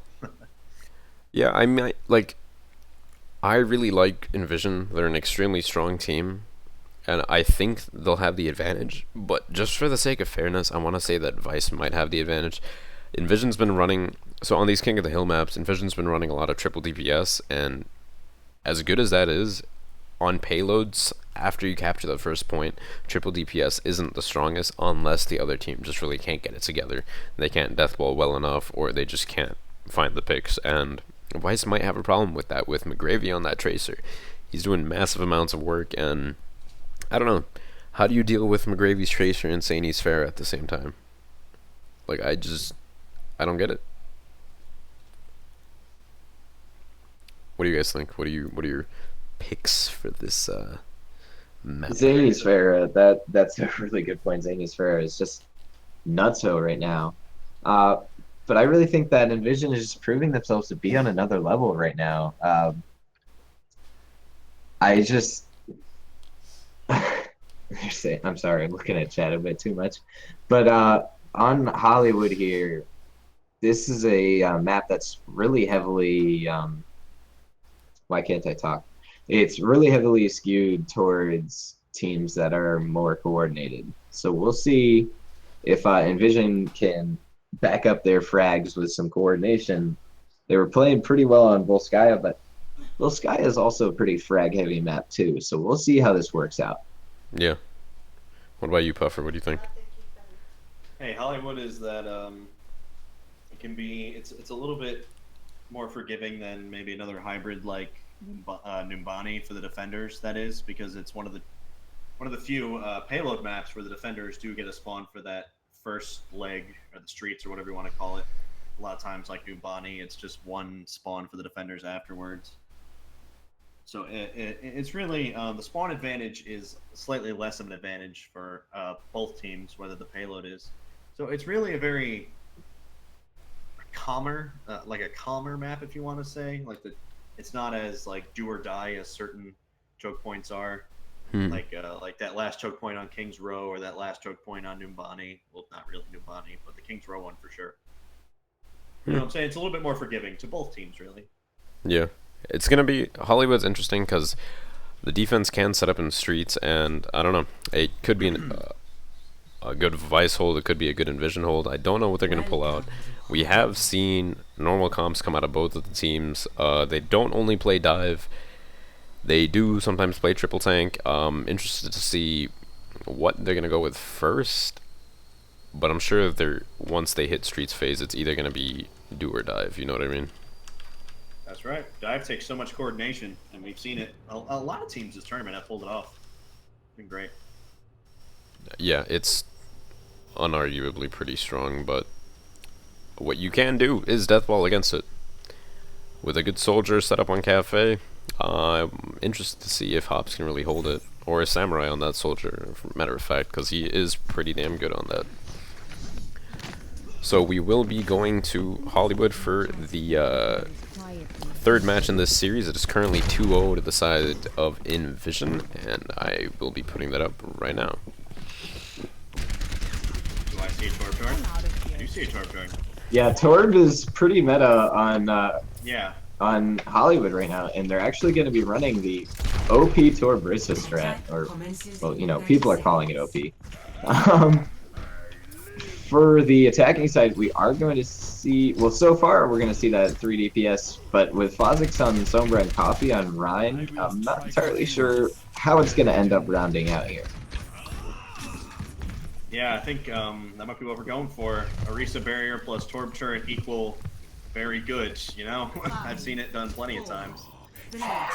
Yeah, there we go. We're going to see Coffee on the Winston and Fozix on the Zen. So let's see how Vice tries to hold this here with that Torbrissa combo, obviously. Yeah, an interesting triple tank Torbrissa with that soldier. Anna's going to be solo healing on this one, and triple DPS dive coming out of Envision, their favorite. And right now, Envision getting ready to dive in. It looks like they're going to look to jump from Cafe. Vice backing off to behind the point. A common strat you see when Triple Tank is run on this defense. And Hobbs with a 2K with one Helix Rocket. McGravy and Zany both going down there. And that's going to be Envision going to back out for this first point. Or Now they first see fight. that. Now they see that turret there. I think they might want to switch to a little bit more. You know, a death ball is pretty good against that. You just need something that protects you and gets a lot of damage out to that barrier, so you can get to that turret. Yeah. Or a flank. And the positioning of this soldier is actually pretty good. He's doing a good job of staying right out of the dive's reach. As soon as he sees that Winston jump up, he runs away, comes back to the Orisa shield. And this is interesting. Orisa and Rhine shield right on top of each other, actually. Samurai finding a pick on the raids on that Roadhog. Envision starting to push on the point and get some cap point on it. And they're going to dive right onto that turret there. Turret goes down. So does the Torb. And let's see if they can find any more kills here. There goes Anna. Zany pulls out the Dragon Blade. More kills going out. Oh, kill feeds all Envision. And they're going to get the cap there. 2.5 minutes to spare. Might have relied on that turret just a little bit. If you saw the team kind of huddled near the turret, like, turret, please get kills for us. We're trying. And that was somewhat the right idea, but the Winston able to get behind the turret, that turned the turret around, that turned half the team around, and, well, the rest is what we saw. Great job by... Sorry, It was really interesting, though, because you, as a dive team, you can't really enter that death ball comp, and oh my god, McGravy popping off right now. Oh my gosh, McGravy with a 4K, Samurai picking up the other two. What a fantastic play from Envision right there. Vice trying to play aggressive and try and deal with the spawns, but because they messed up, Envision now, Samurai and Coffee on the high ground, they're going to be able to spawn Camp Vice. Jeez. That was insane on McGravy's part. And really, Fozix on that trance earlier was able to get that Torb turret down, and once they got in there, Spryzen did get the anti-heal off, but it wasn't really enough. And Fozix is going to get taken down by Scratch, but kills starting to go back the way of Envision. Here comes Attack Visor from Hobbs. Is he going to be enough to turn it back? No, he's going to get killed by Samurai. Zany is going to find a kill on the Rage. Dash resets all over the place, and that's going to be another fight win for Envision. This payload's going to keep on rolling. Looked like they lined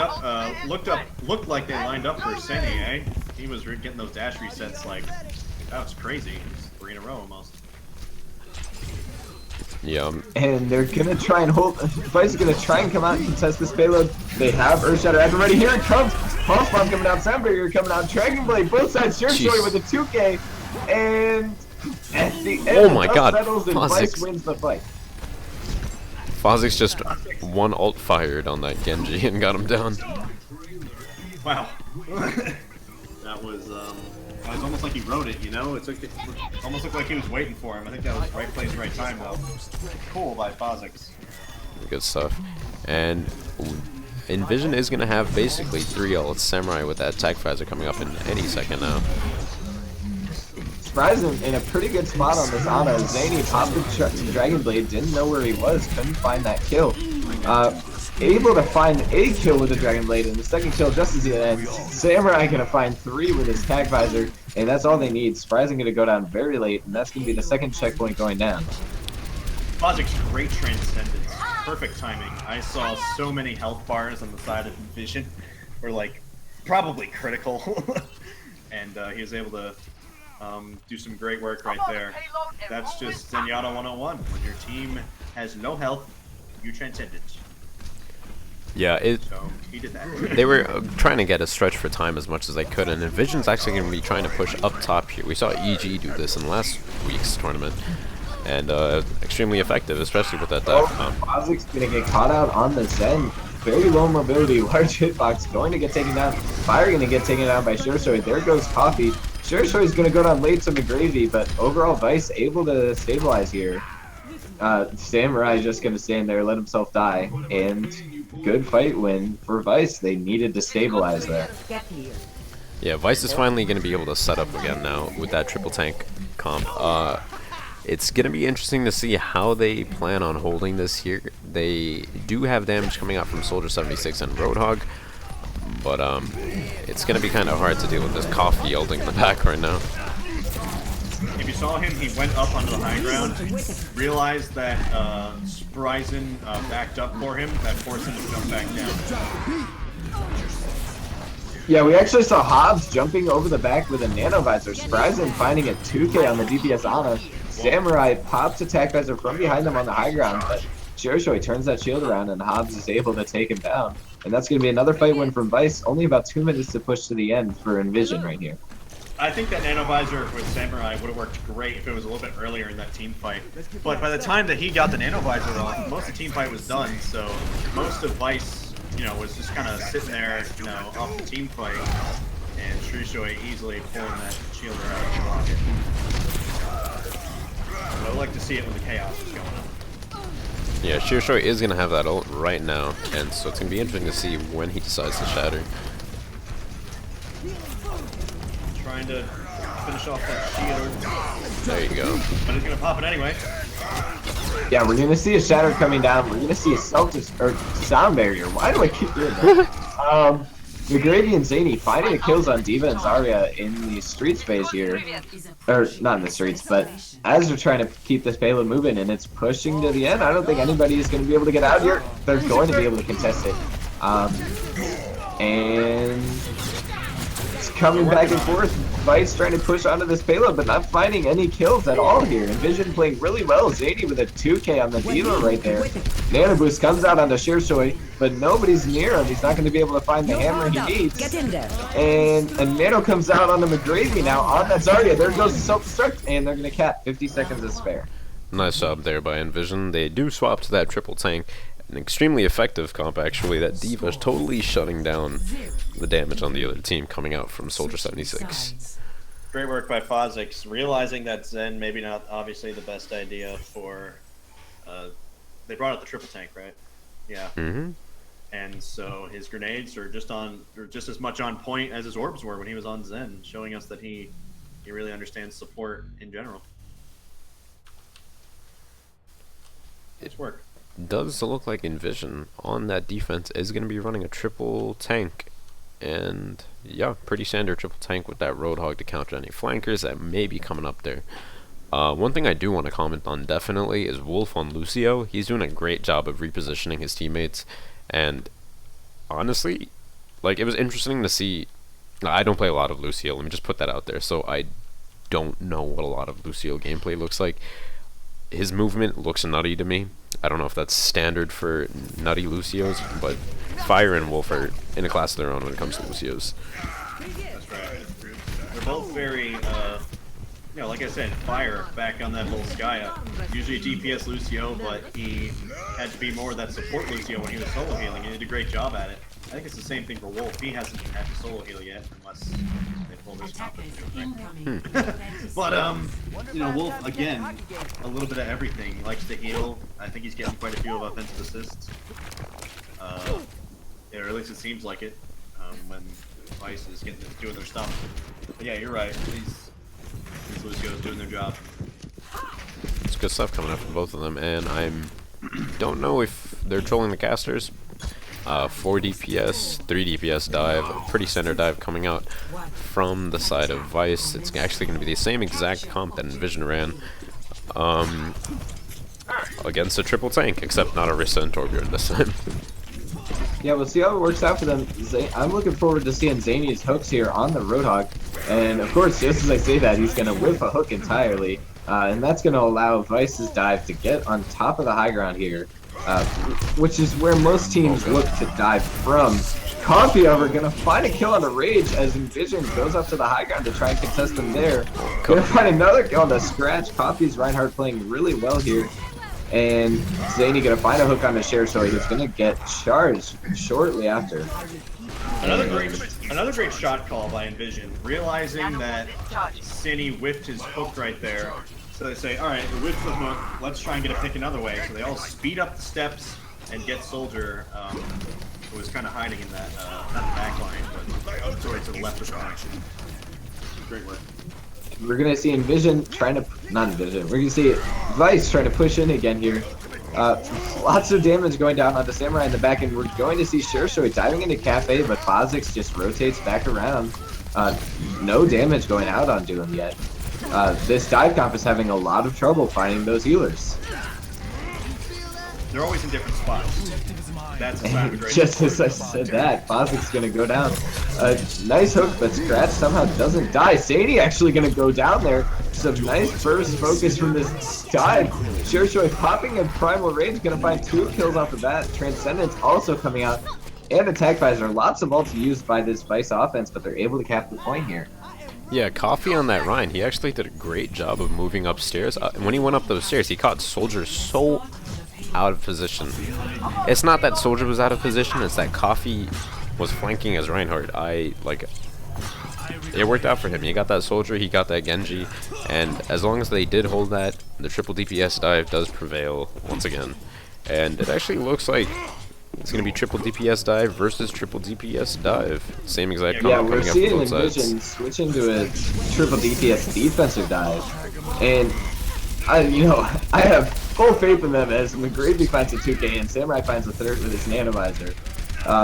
But as far as I've seen, more standard dives are preferable on defense as opposed to triple DPS dive. But if anybody can make it work, at least in this tournament, I think Envision is the team. Another visor, a nano visor that only gets 1, and I think I know the reason why. These Winstons, their barriers, they're being very centralized. And here comes my. Dragon Blade, but Scratch actually going to get killed. And the cast did come out, so that's a fantastic play from Envision to nullify the Dragon Blade. Rage running around in circles, he'll save himself. And the point's getting pushed slowly. Yeah, but like I said, these Coffee and Shershoi, their bubbles are very centralized towards the point, which is kind of rare. Usually Winstons use the bubbles for themselves. Like you see right there, both these bubbles right in front of the objective. So that's nullifying a lot of hit scan bolts, like we've seen the visors not really getting those flashy 3 or 4Ks like we were seeing earlier in the tournament. Yeah, we're going to see Vice following Envision pushing out really aggressively there. Vice is able to kind of catch them off guard and push this payload pretty far. But Envision's going to re-engage and take down Spryzen to start off. Attack guys are coming out from Rage, hasn't found any kills so far. Actually going to go down to Samurai, but Scratch able to best Zany in the Battle of the Weeds. And we have a nanoed Primal Rage Winston on the payload, trying to push people around. Coffee is able to take down Scratch mid-air, actually. 3 kills in a row for Coffee's Winston, and Envision going to push back out to Vice's spawn right now. Man, McGravy is absolutely nutty. He's just bullying Shershoi on that Winston right now. I think we've said that. Yeah, McGravy's McGravy's great. consistently been my favorite player on Envision. Well, you know. Not consistently, but Yeah, not consistently. For the sake of the stream. Yeah, mostly.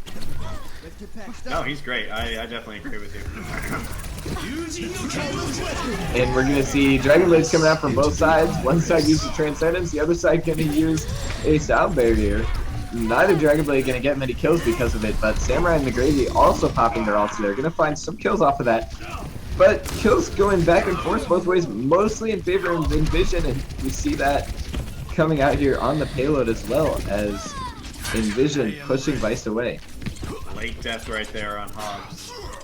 Might have wanted to let himself get killed a little bit earlier. But I understand when it comes to tracers, they don't like suiciding because they have 3 blinks in a yeah, so they think they can get away a lot of times. It's very understandable. The recall, sorry. Only about a minute left here, and Vice really has to find a way to get their comp working fast because they're running out of time. Wow. Hobbs gonna go down to Samurai there, and another fight that's not looking very good for Vice. They are gonna find Zany, but Verizon gonna go down very shortly afterwards. Samurai finding himself 2K. Wolf gonna take down McGravy with those dinks to the face, but I think yet again this is another fight lost by Vice. And Cherchoy was on that Ana, but Lucio joined him, and he really couldn't finish her off right there. She's about to get that health back, and Cherchoy does have to evacuate the premise. Makes it back to his team, and they're going to be regrouping for another push onto Envision. Samurai's an accurate guy. He didn't even need a Helix Rocket to take down Tracer. I know a lot of soldiers will 2 or 3 click a Tracer and then Helix Rocket them. That's usually enough for the death. Didn't even need that right click. Killing Hobbs very quick. We do see a switch coming out. Rage on the Diva now. But the damage nullification isn't going to work. The mech's going to get popped very quickly. Nanovisor coming up from Samurai. Going to find 2 kills here. And Envision cleaning it up yet again. Zany with a double kill on the Genji. Spryzen gonna get pulse bombed, but Zany actually takes him down. Pulse bomb can explode, and Envision with a 3-0 victory. Final score. We were just talking about how we haven't seen very many flashy ults right there at the end. I mean, very flashy nanovisors. Right there at the end, that was quite flashy. Pretty good. Envision at the hands of McGravy, Zany, Samurai, Coffee, Fire, and... Ooh, just left. Fozix left. You guys didn't remember Fozix. Oh, Fozix. Oh, yeah. The healer star of the game.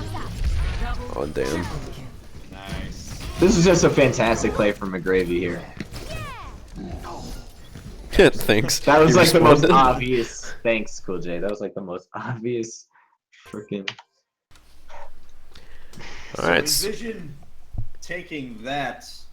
So once again, the team's advancing to our finals. Oh, wow, they're still thanking us even after our debacle.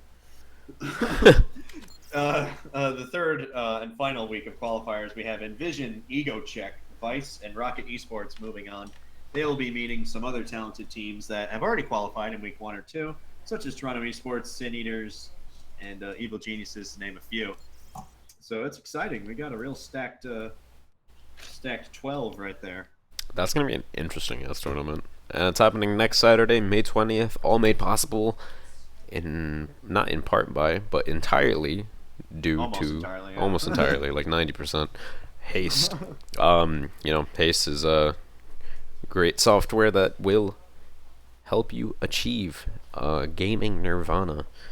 Yeah. You can say that. Yeah, that's one word for it. Yeah, Haste is great. It's a software, actually, that improves your latency, if you haven't heard of it. Improves latency, which means lowers ping, lowers jitter, lowers packet loss. It's great. It's free. It's in beta right now. Go download it. Exclamation point. Haste Exclamation. Switch chat. Exclamation paint. And it's great. It's nice to see a software that lowers your ping. Yeah. And we also want to thank Overguard for hosting the tournament as well, letting us be with you tonight. And We'll hope to see you next Saturday. My name is Jim Basco. That is to my left. That's you, sir. Puffer, yeah. Yeah. Well, technically, all right. Let's just not even talk about it. Yeah, I'm Sir Puffer. Follow me on Twitter And at Sir Puffer. I post cool stuff because I'm cool. yeah, and on my other side is Right guy. right guy. I'm Cool J. You can still find me on Twitter at Cool J Gaming. And thanks for joining us today. As Jim mentioned, the finals are going to be next Saturday. Yep. thanks for stopping by. It was a pleasure to be your casters. We may see you next Saturday, as we may be casting the finals as well. Not entirely sure. We'll find out and let you guys know on our Twitters. Yeah, they have already been linked in the chat, as I can see on my handy dandy second monitor, and that'll be all for tonight. Thank you guys so much for stopping by, and yeah, it was a pleasure. Good evening. Yeah, I'm gonna run the haste ad one more time so you guys you can live through that. Enjoy the rest of your lives. If I don't see you on Saturday, adios. Today, your connection to a game server uses the internet's basic default routing. Chances are that connection doesn't follow the best possible path. And if the connection encounters any kind of congestion, your performance in the game takes a big hit. Literally, in esports, if you lag, you lose. But when you use Haste, your game traffic is handled end-to-end on our dedicated fast lane. Haste is proprietary network software running on our customized infrastructure. That means we will always